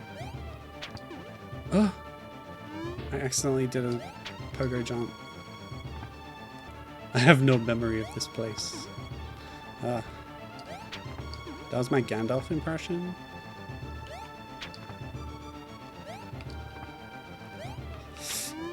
Dang. Really got to get around to watching Rings of Power Series 2. I really liked Series 1 a lot. Oh god.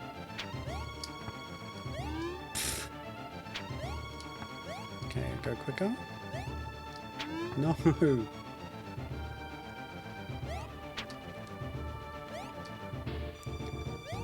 I don't like that there's no jump aid at all. You just have your jump and that's it. Pepelogoo in Monster World 4 sometimes was a jump aid. Wow, this is hard.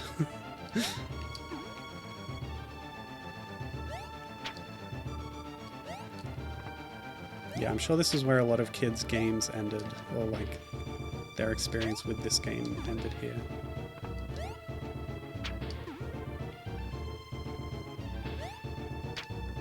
At least it doesn't automatically kill you if you fall, because there's these platforms, but it only is likely to kill you. Hi, Captain. It's going pretty well. This is a really cool game. Lots of set pieces and fun stuff going on. Interactivity. Very cinematic. Only now we're at an extremely difficult platforming section that involves many spear jumps in a row. And also there should be more of the sexy cat lady. She only appeared briefly. She should be the main character of the game, really.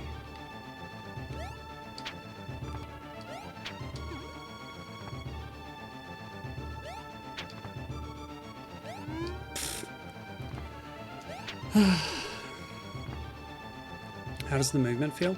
Pretty good. Ardy's got this mechanic where if he keeps running, he'll pick up speed, and that picking up speed, like, it kicks in sometimes at an unexpected time, which means you'll have different momentum to what you expected, and it can kick in midair while you're moving, which is like, yeah, it throws me off sometimes. Apart from that, like, he's pretty good to... feels pretty good to move around. I was lamenting the lack of any kind of double jump or glide or anything, because Peck, you can throw him as an attack, but he doesn't, like, help you platform, which the very similar looking character Pepelogoo in Monster World 4 sometimes had the ability to, like, glide, because Pepelogoo changes shape over the course of the game, so in different levels it has different abilities, which is really interesting. Monster World 4 is a great game. You should play it. But it actually came after this. But Gibbon theorized that both Monster World 4 and Ardy were inspired by the character Gao in Pop Full Mail.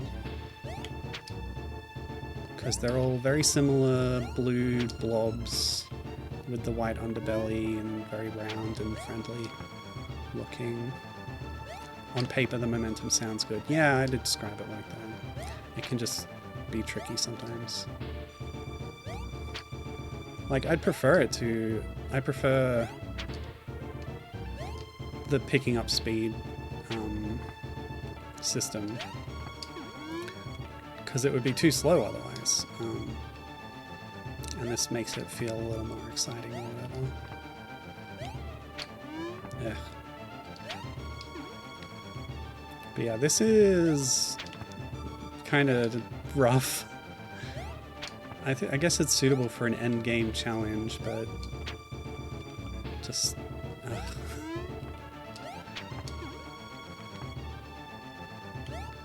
it goes on a little too long, I think. Maybe like 4 in a row would be okay, but this is 1, 2, 3, 4, 5, 6, 7, who knows how many.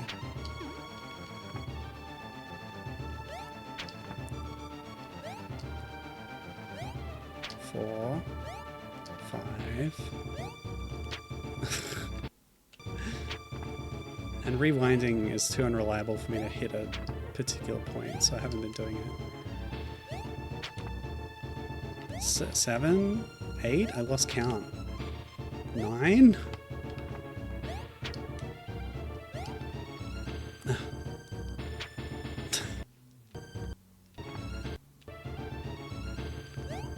I guess if I rewind to the point where I'm just riding on a spear, that kind of works. As long as I don't run out of rewind buffer. But I've even more lost count at this point. Who knows how high I am now. Yep, I knew I'd missed that one, okay.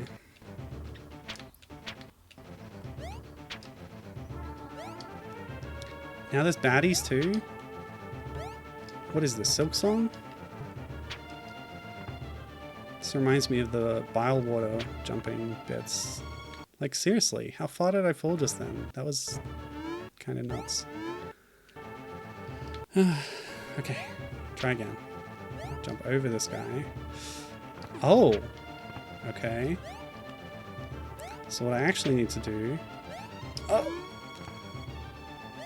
Should have got Peck to eat that guy while I had the chance. Okay, and then jump here.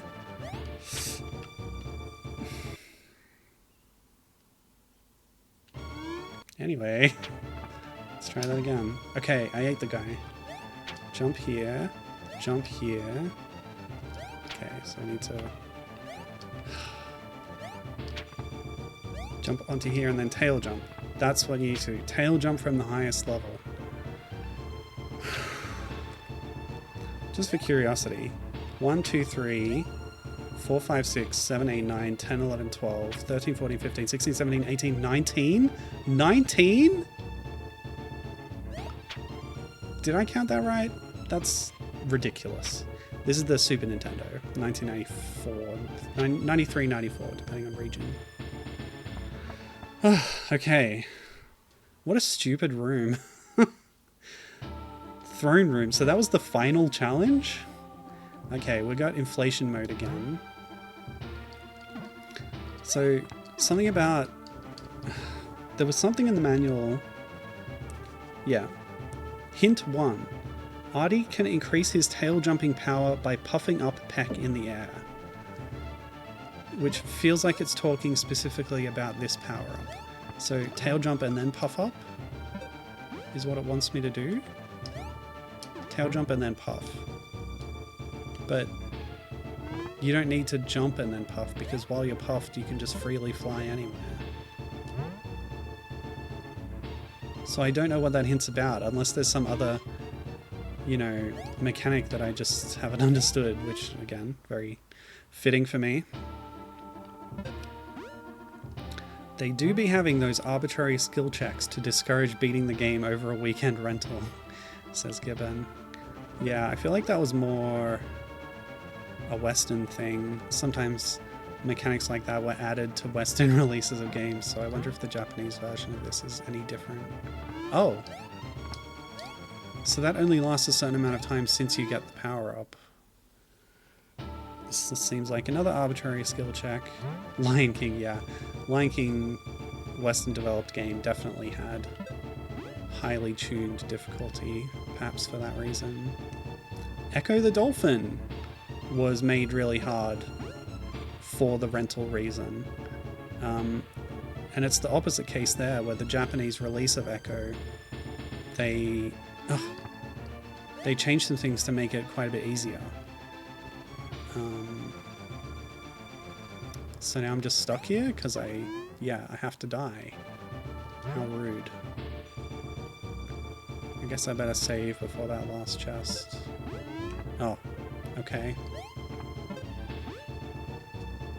But since Peck acts as a free hit, a hit point, if you're near the chest, then getting hurt doesn't really matter. So that's good.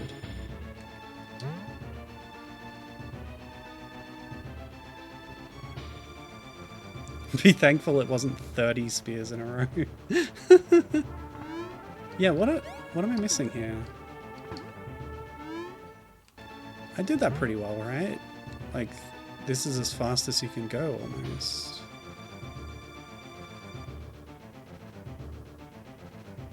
Okay, it wasn't quite as fast as I could go.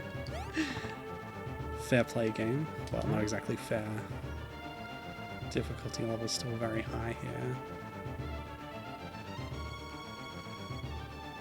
Okay, refill there, and then progress up here. Oh god. The iframes let you get to the refill though, so it's really not that punishing. Yep.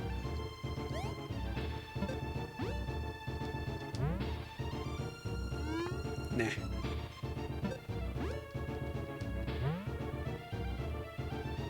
Yeah, that may be one of my least favorite game design type things, is adding arbitrary difficulty so people don't beat your game too quickly. It's like purely business motivated kind of decision that just makes the game worse in basically every way.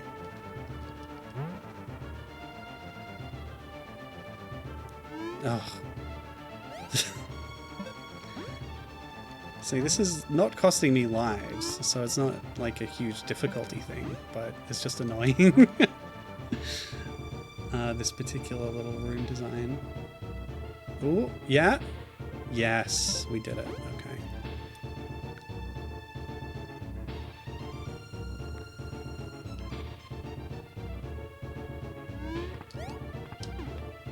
No!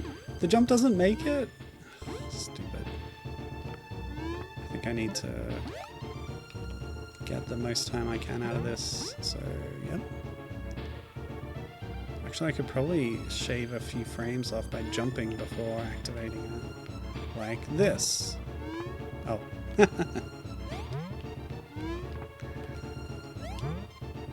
Yeah, like that. Okay.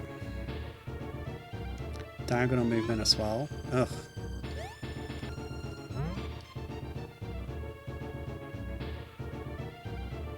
Don't get your head stuck on the ceiling, you dope.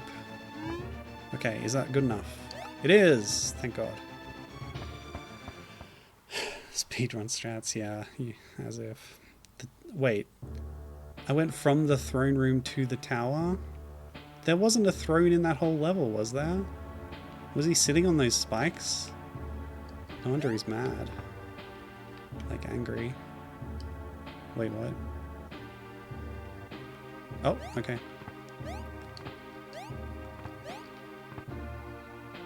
This is interesting. Oh! Oh, I fell off the bottom of the screen, so I lost a life. Great. Thank you, thank you. Okay, so obviously we need to do some tail jumps. Like this.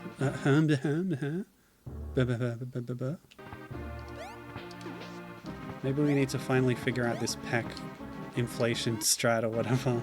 Hang on, let me read the hint again from the manual. Ardy can increase his tail jumping power by puffing up peck in the air.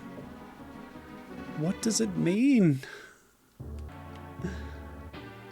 Tail jumping power. Puffing up peck in the air.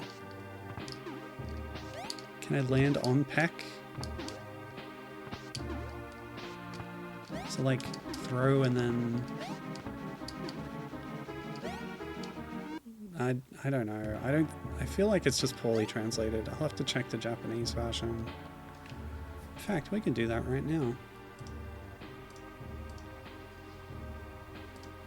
This is the comic. Oh yeah, the hints are after the comic. Hint 1. Oh.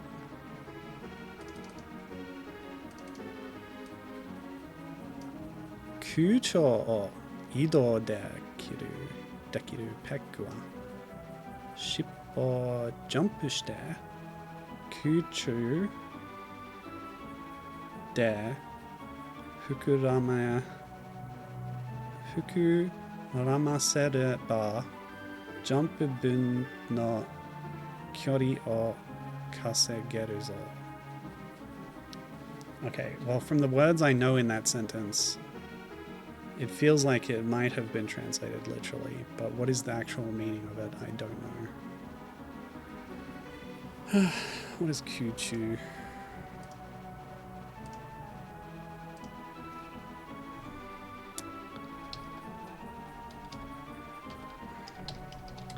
Don't have my translation tool bookmarks on this computer.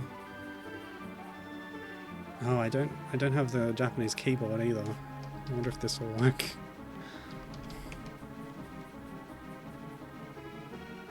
Nope. Can I copy text from the PDF?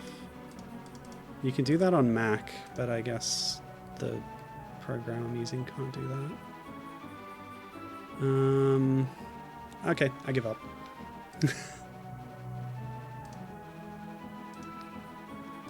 Max says, can you hold the throw button to do anything different or throw while holding a pogo? Let's have a look at the English manual, the control section. Throw peck. When Ardy is accompanied by peck, if you push the Y button, Ardy will make peck attack his enemies. When peck is thrown by Ardy... Oh, all names are in caps. So Ardy stands for something as well. Get on that. Artificial reality, diaphanous yellow. Yeah, that's what he is. So peck will eat small enemies, catch rocks and bombs with his mouth and hand them to Ardy. You can pick up items... Stand on the tail. Press the down arrow while you're on the tail to put it back on his feet. That's something I didn't know, but I don't think it's that useful. When B is released, he will just tail jump higher, crush enemies by landing on tail. Yeah, it doesn't mention anything about it here. So Ardy stands for, according to Gibbon, a really dingo individual with a Y. So that's what kind of creature he is. A dingo with a very thin tail.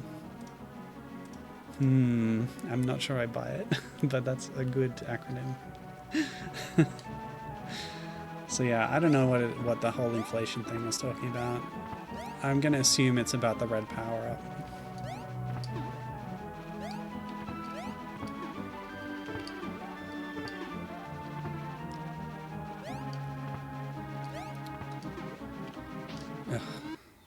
Hold the throw button or throw while holding a pogo.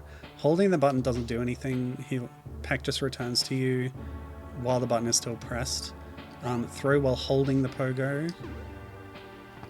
Oh wow. So I'm holding on the tail. He just does the normal throwing animation, but then immediately transitions back to standing on the tail afterwards. And you have the tail movement while throwing. That feels a little sloppy. But yeah, I don't think... So if I'm holding... Yeah, I can't get it to do anything different. Anthropomorphic red-handed dog-like yogurt.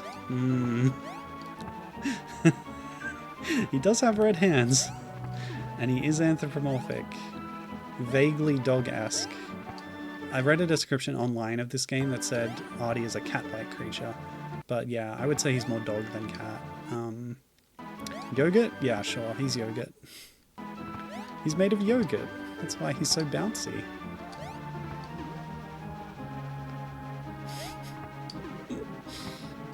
He's clearly Tigger. Huh. Yeah, he is kind of Tiggerish, isn't he? He bounces on his tail. He's not naked, though. Tigger does not wear clothes, is all I'm saying. Like, Pooh wears a shirt. Piglet? Is Piglet wearing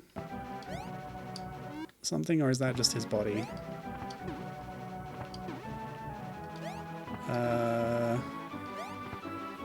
Roo wears a shirt, but Kanga doesn't. Does Kanga have like a ribbon or something, a bow? Like K.O. Katie from the arcade game Kangaroo and Saturday Supercade show? Wow, that sequence was stupid. I only got through it with a lot of rewinding.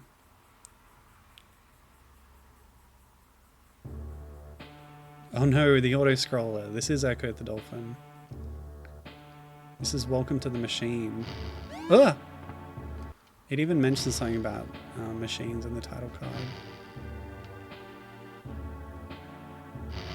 Oh, excuse me. I guess I just need to memorize this pattern.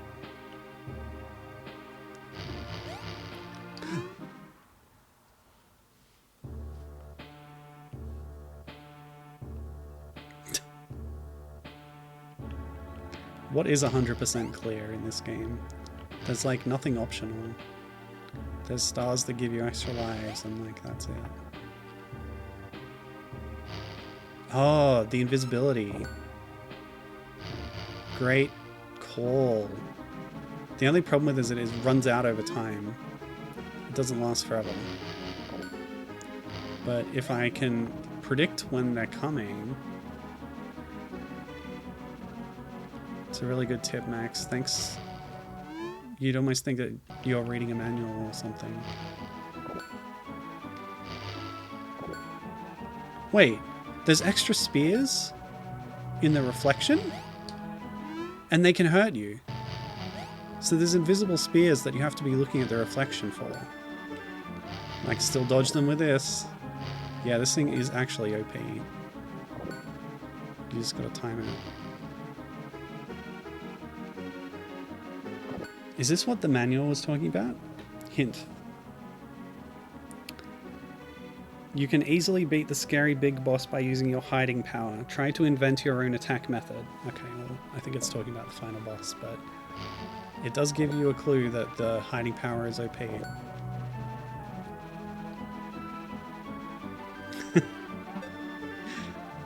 Yeah, you must have learnt to read in the last hour, Max. Ooh, Captain had a suggestion. Ardy stands for Always Running Doesn't Yield. That's not bad. Always running doesn't yield. He always runs when you don't want him to. He is your typical hero type. Okay, I wanted another clean run of this.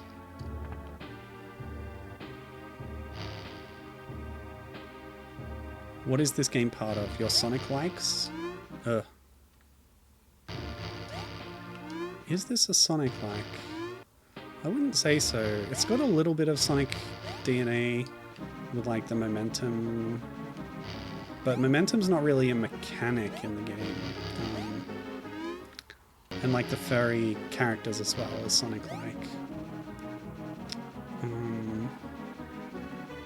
But the reason I'm playing it is just because Max kind of... I don't know if he requested or if I just said, oh, this game looks fun when we were researching it, and said, oh, and I promised him I would play it on stream. So it's just something I'm getting around to, and I wanted to do it in early January because Max is usually working at this time, and I thought it would be, we'd have more chance of Max being present if work wasn't as full on. But he worked it out around his schedule. Okay, maybe we use the invisibility there. Captain pointing out it's not a real reflection because when Ardy falls off the screen, the reflection stays still. So we can see that here. Yeah, like, why does that happen exactly?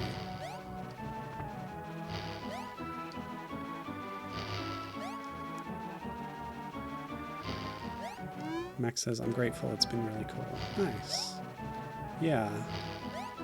I'm glad that you were able to be here and experience the nostalgia. This is a game that I have no personal nostalgia for, but it's from an era that I really enjoy, and that's the one we need to use the invisibility on. As long as we have warning of it. Okay. The reflection is a doppelganger. Oh! Okay, that works. And yes, again, I've been using a lot of rewinds here. Yeah, Max thought I should play it because I often play obscure, underrated 2D platformers. Yeah. That's a good description of my output. Okay. Jump higher. This part's fun where you only have the reflection to go on.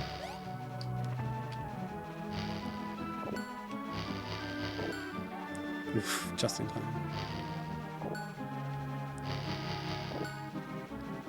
Yeah, I feel like you're intended to use the hide power for this part. But you could easily do it without it for most of it, I'm pretty sure. Oh! Almost. Okay, we lost Pack. Oh, okay, that was it. Oh, another really hard screen. But now the Royal Throne Room. I thought we already went through the Throne Room. Was I wrong about that? Okay. Oh, I guess the old man's not dead. He was like attacked by Beecroft in his home, but he got better. This is the Forest Guardian. Not the Forest Wong, another character from Conker's Pocket Tales. The pirates are still watching.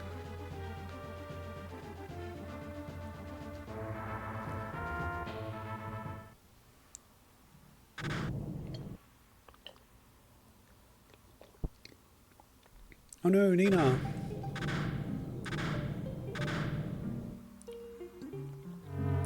The final Chaos Emerald is powering Frogman. What's his name? Visconti. What? Was I supposed to know where those were going to appear?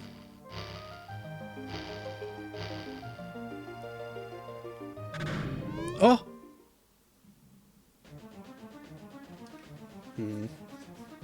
He does kind of look like Wart, doesn't he?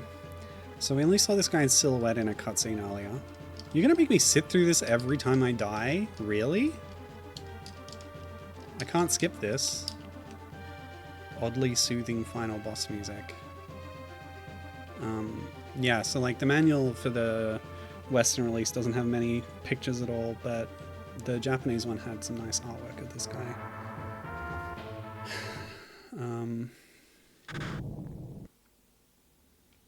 Yeah, we have to watch this scene every time. All the playtesters beat the final boss on their first go. They must have missed the weird unskippable cutscene as a result. Yeah. Okay, I will once again read the hint from the manual.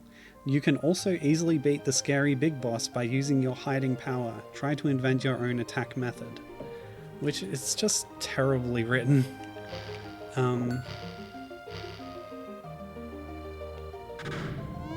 Oh, easily, huh? Yeah, see, it ran out just when the lightning bolt was coming, so I got hit anyway. You just have to judge when it's gonna happen. Wait, is this like the spears that I need to climb up?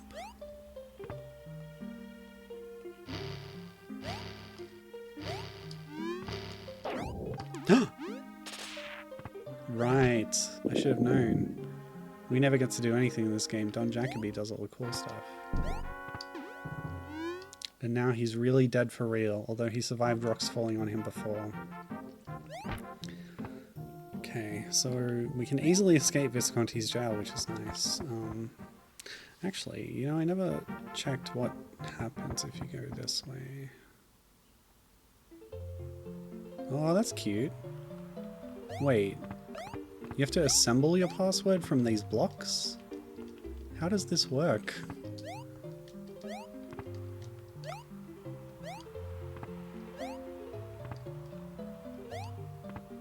What? And we can continue again from this screen. The fruits, you remember the fruits?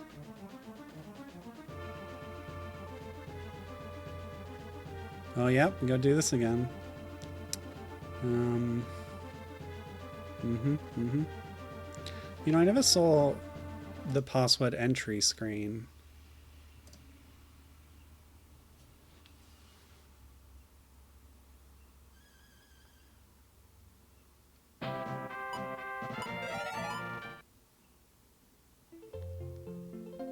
Oh, it remembered the password. Wait, I reset the system. Does that mean the game actually has a battery backup, but it also has passwords? That's actually nice. Because that means you could, like, get a password from your friend's copy of the game and then enter it on yours, as well as having a save file that persists. But how do I change the the blocks to go to a different scene?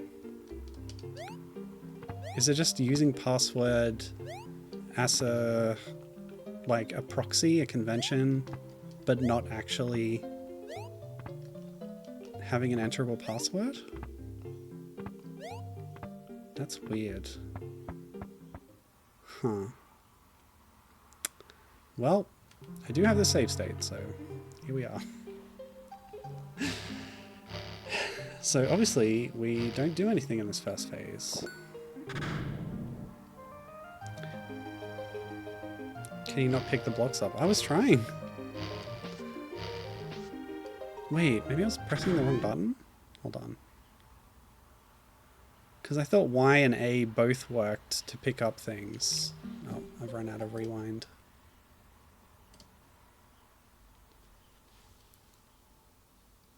Pick them up, put them on a table. Oop.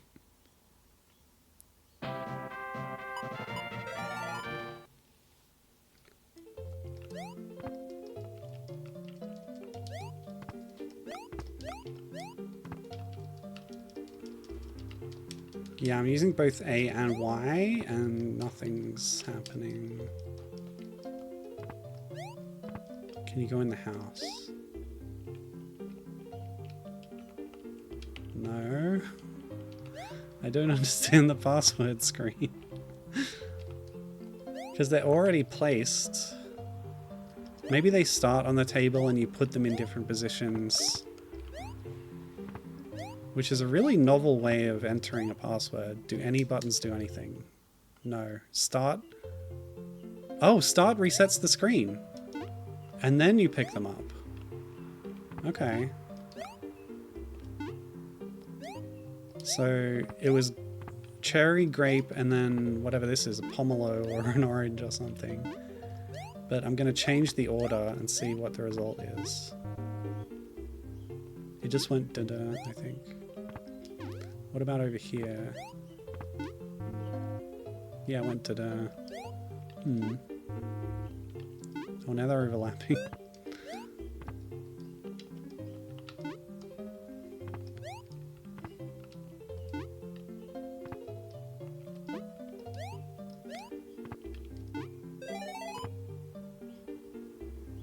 Okay.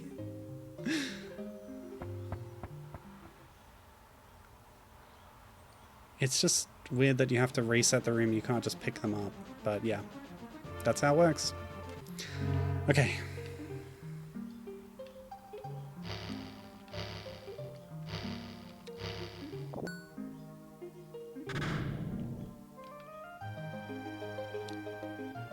So I don't know if the lightning bolts always happen in the same place, but no, they don't. It's different. But is it random or is it repeatable? Yeah, it seems like you're intended to use the hide. But you might be able to get away with not doing it if the pattern is consistent. Okay, well, done whatever his name is, Jacoby, or Derek Jacoby, was completely ineffectual as usual. What a screw up, what a loser. But he left this cool machine behind, so I guess I'll make use of it. Maybe, if I can figure out how it works. Pump it up. Pump up the jams. Pump it up.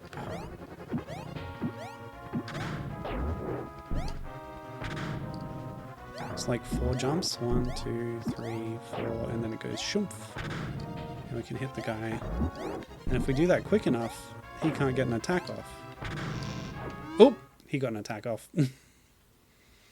John Lightfoot to the rescue. He wishes he was as cool as me.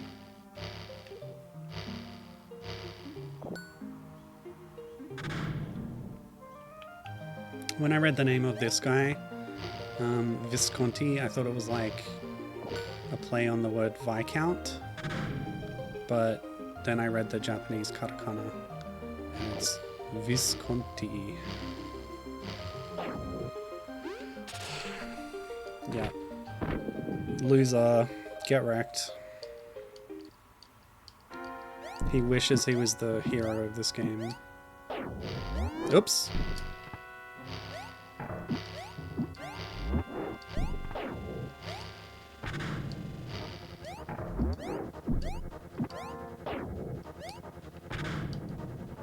So depending on the attack pattern, you can get away with this sometimes.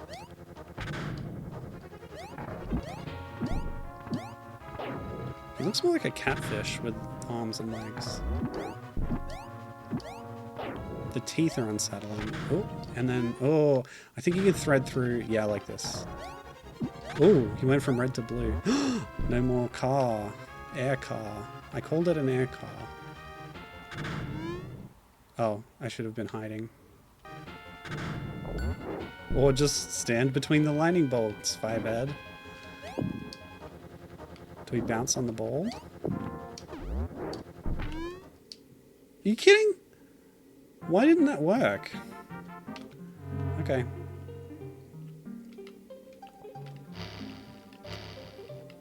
Boy, doing this bit every time is real fun. Oh, you know what I didn't check is if Ardy has an idle animation.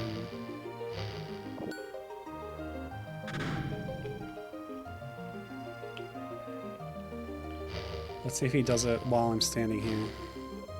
Quick, quick, quick. His mouth disappeared. Yeah, this is happening. Oh, we'll find out later. Oh, before I forget. Let's find out now. Hey, while we're in the middle of this exciting boss battle, let's just take a little break to watch an idle animation. Okay, we're in the prologue. Why don't you stand there for a bit? And meanwhile, everyone, have a drink of water, why not?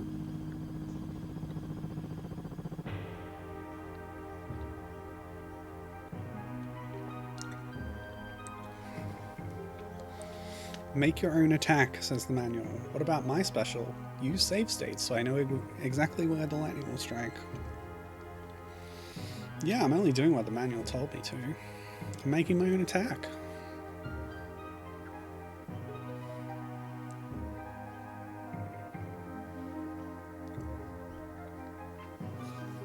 I don't think this guy has an idle animation. Bad game. 0 out of 10. Try harder, ASCII.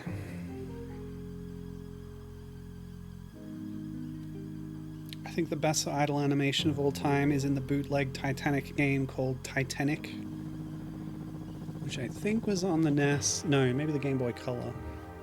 I forget. When you're playing as Rose and you stand still for a bit, she pulls out a table, a chair, an entire tea set, sits down, starts sipping her tea in one fluid motion. It's incredible. Yep. No idle animation.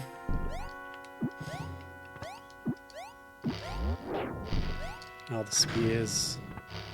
Okay, well, we got hit because of the spears. Nuts.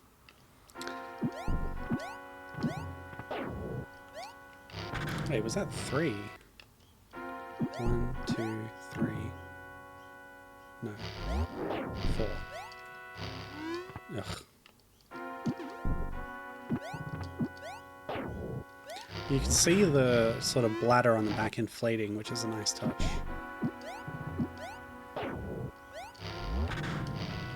And it looks, I guess, fullest after 1, 2, 3. After 3 jumps, but then you do it again to, like, launch it.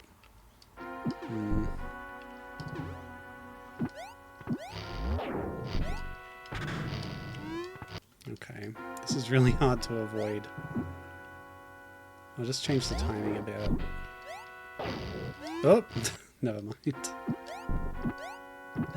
So the password gets you right back into the battle, which is nice. Although you do have to sit through the cutscene and the first phase before John Lightfoot interrupts things and gets totally murked.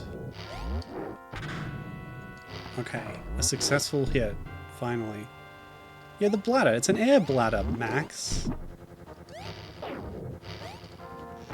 Words mean things.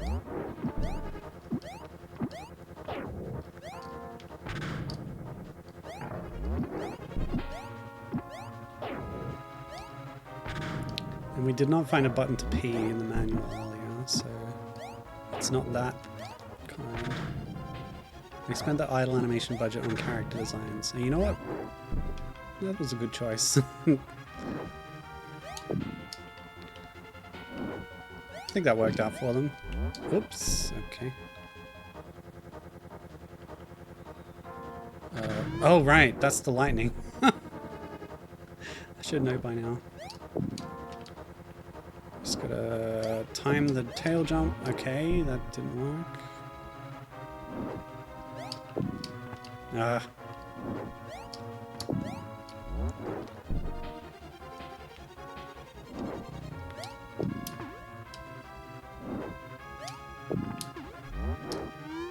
Come on.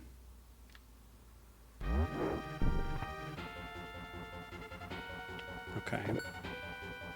That's lightning.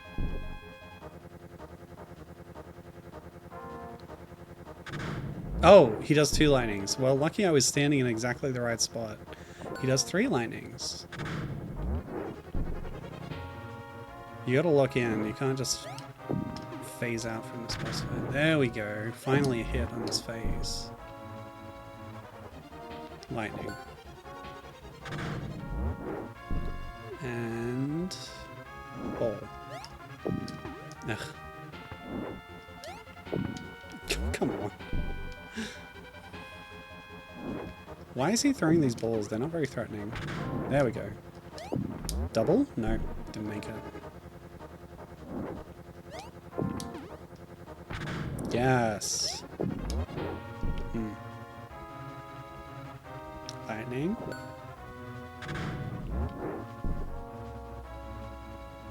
Lightning.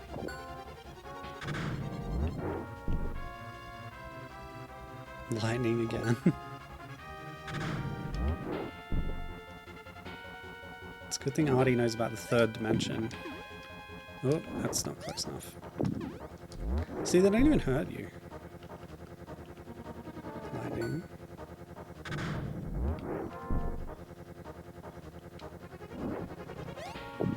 Ugh. Oh, he jumped!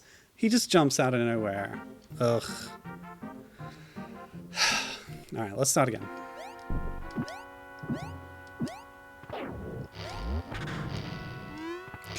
The frickin' spears, man. Okay, we can avoid them. Time to save state after every clean hit. Hooray! It's that time of day.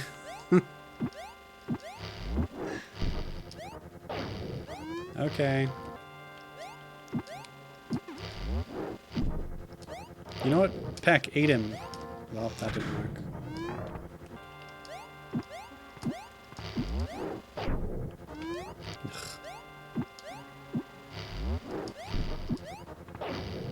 Okay, yep, spears are everywhere. And I did the same timing again.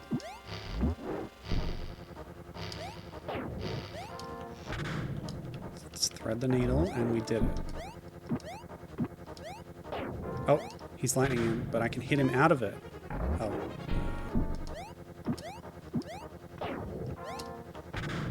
Which interrupts him. Just do that again, buddy. Yes, thank you. Again? Yes, he's cooperating. Okay, now he destroys the car. Which is definitely a car, by the way. And now we do this again. I don't know why he decided now would be a good time to start throwing balls that I'm able to hop on. Especially after I attack him from the ball the first time. I can't believe I avoided that. He should see me do that once and go, oh, I better stop doing that. Maybe I'll do lightning a few hundred more times instead.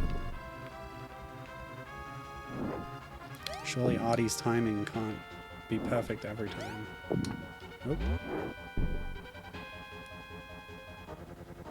Nope.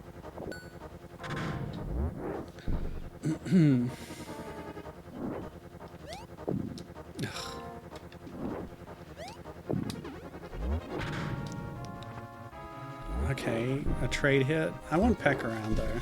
He's too cute. I don't want to trade. I want clean hits every time. Ugh.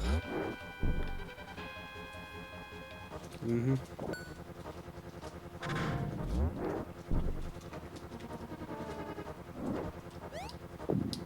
Oh, come on. Nope, he don't. See, I dodged back because he jumped. I'm learning. Nope.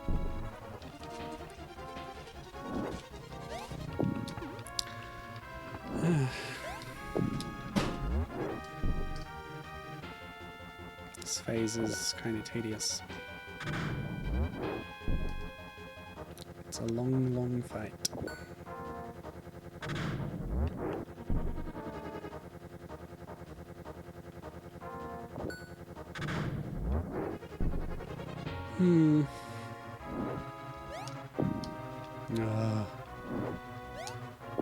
Come on. Eat him. Eat him. Eat it. Can I eat a ball? I guess not. Besides, I need them. Ugh, he jumped.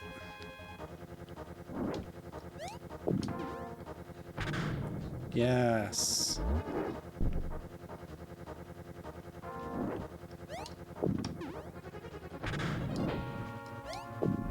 Oh, missed it. How many hits has that been? Like 1,000,002?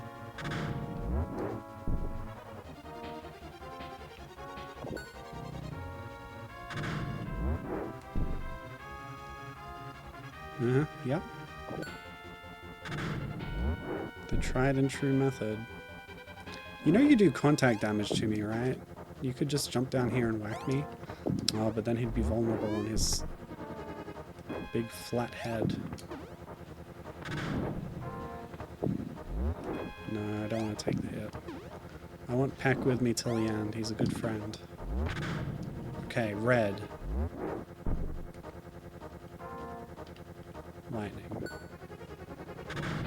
Which has the same timing every time. He turned red, but he's still doing the same attack pattern. Oh, and now he's green, but I don't want to lose Peck, so...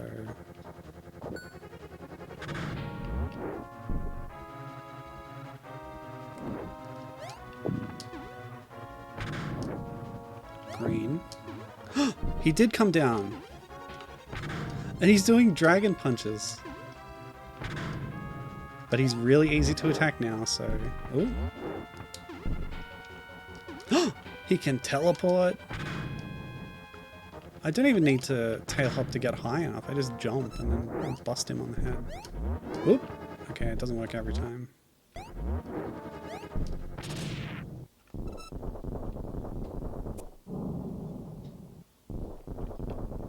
Well, it was much more exciting in that third phase, where I could just hit him any time. Didn't have to wait for ages.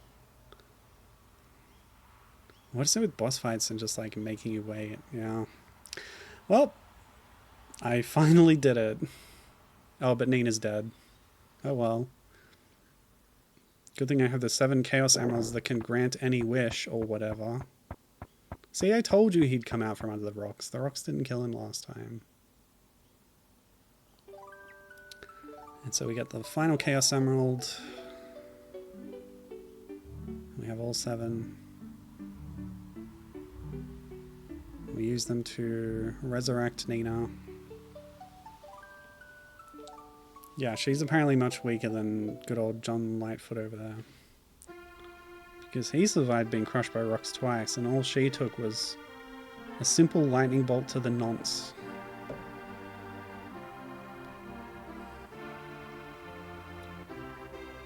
Thanks, fairy.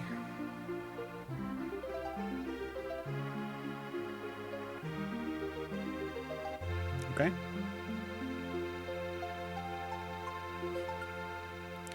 All the fairy did was rotate her sprite 90 degrees. She was just sleeping. Yeah, the glorified alarm clock. If you want to wake up in this world, you have to gather 7 magical gems and get a fairy to wake you up with a little ding-a-ling. Because they haven't invented alarm clocks yet. They have security cameras, but not alarm clocks. So of course Ardy is a virtuous adventurer, and unlike the Dragon Balls or whatever, the gems did not scatter on their own, so he has to go back and put them around. So why can't he just get infinite wishes out of the fairy if the gems are still with him?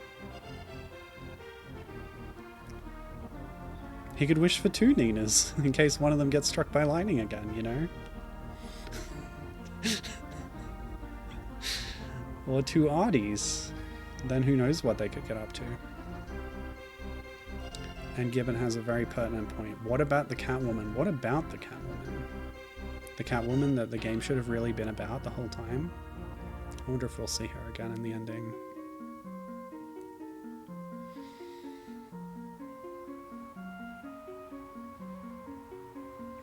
Like, presumably all the other baddies were working for Visconti, except for the pirate, who's mentioned in the manual to be... the mouse is, like, apologetic. Is mentioned to be working against Visconti and protecting the gems or something. You're not going through that worm again, are you? Oh, thank God. Dive into the arse end of the worm and just dig through it. Disgusting. Yeah, they avoided it. Oh, the fairy's in a union. She's unionized. Yeah, that makes sense. I respect it. She only does 1 wish per, I don't know, pay period. 1 wish for fortnight. What's this gesture that she's doing? She's like beating her chest.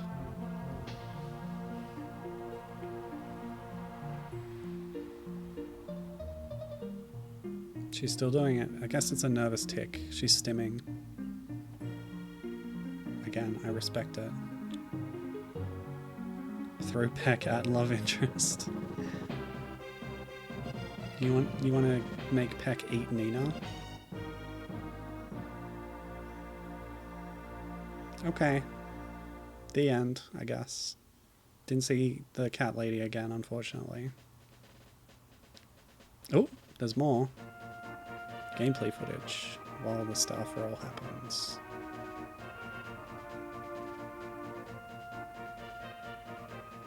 Nice. So that was Ardy Lightfoot. And now I've experienced it. Kind of one of the many Me Too mascot platformers on the SNES, but I think a good example of the genre. A lot of nice touches to it. Like, it's definitely not just a plain platformer.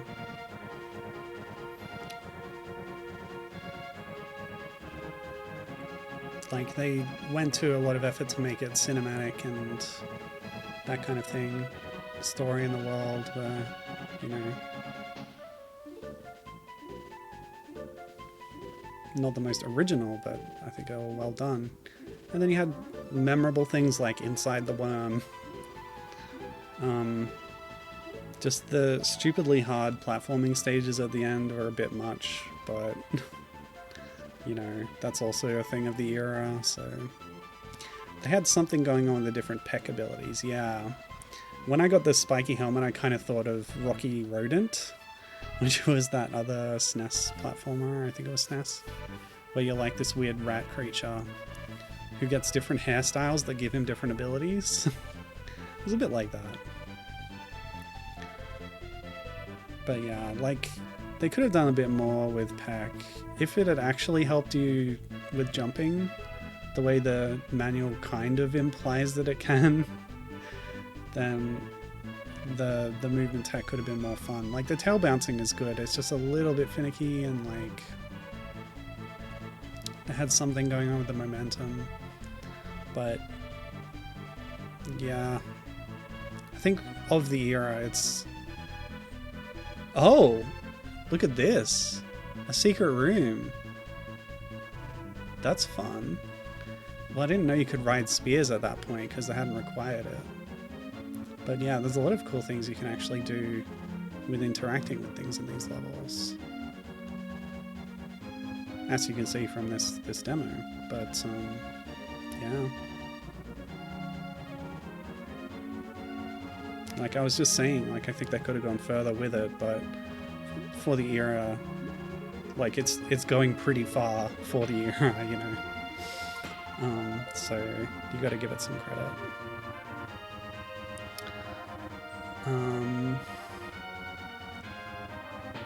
Oh yes, so Max saw Captain playing Rayman Raving Rabbids Advanced.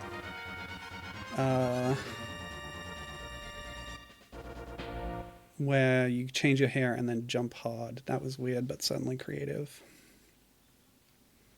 Zed saying, I love when they show clips like this at the end, showing what you could have done. Yeah. So that'll be the second playthrough as you go and do all those fun secret things. Kirby's Adventure does that too. Okay. Yeah, we played that recently on Game Club as well, but I didn't get to the end of Kirby's Adventure. I got stuck on Kracko. Stupid Kracko. Everyone loves jumping hard, yeah. Die Hard 7, jump hard. Well, yeah, that's the end. And it's really just play the game or don't. There isn't even an options menu. And this takes us back to the final boss. So yeah.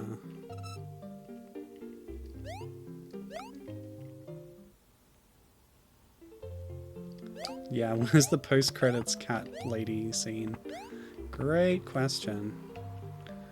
We never saw her again, unfortunately. But what I can do is go back to the Japanese manual. Look at that art, it's lovely. Little penguin peck. Go back to hello. Yeah, the character role. Look at this guy, what a weirdo. Visconti. What is he? Like a Komodo dragon or something? He's got a little bit of a Toriyama look about him, wouldn't you say? Interesting. So, like, that guy showed up a few times, but we didn't fight him. Gilson, great design. Useless man who never did anything. Nina, the human. The token human and her grandfather or whatever. the other token human, Forest Lady. These guys we saw in one cutscene, Dog Man and Beaver Man. Mole, random mooks. One of them has the classic Japanese construction helmet on. And the star of the show who never showed up again, Katori. Katri. When's the hitless run? Oh god. Yeah, she was cool. Oh, she's a Yamaneko. That's the same as Bubsy. The Yamaneko, a Japanese kind of big cat. Lynx in Chrono Cross was also called Yamaneko in the original script. So it's like a conversion for bobcats and that kind of thing. Anyway, that's the end. Thanks for watching. Really cool game. I'm glad that Max prompted me to play it. I thought she wore a mesh top in game. Wow, we'd have to play up to her again to find out.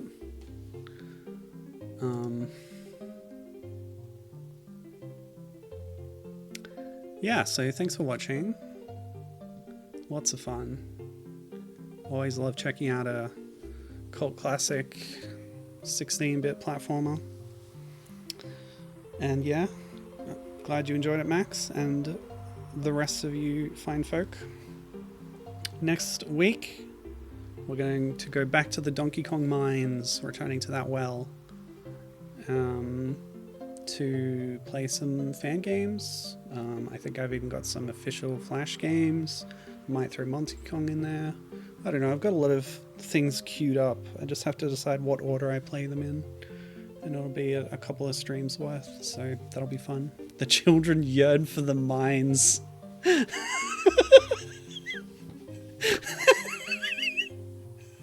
Well said. And yeah, Zed, this was Zed's first Milo stream, really? Yeah, okay, thanks. Thanks for watching. Hope to see you more in the future. Okay, I still need to play Choo Choo Rocket for the Your Game Club pick. Okay, well, it's getting really hot here, and so I need to go cool down. Alright, so until next time, have a good one. Bye-bye!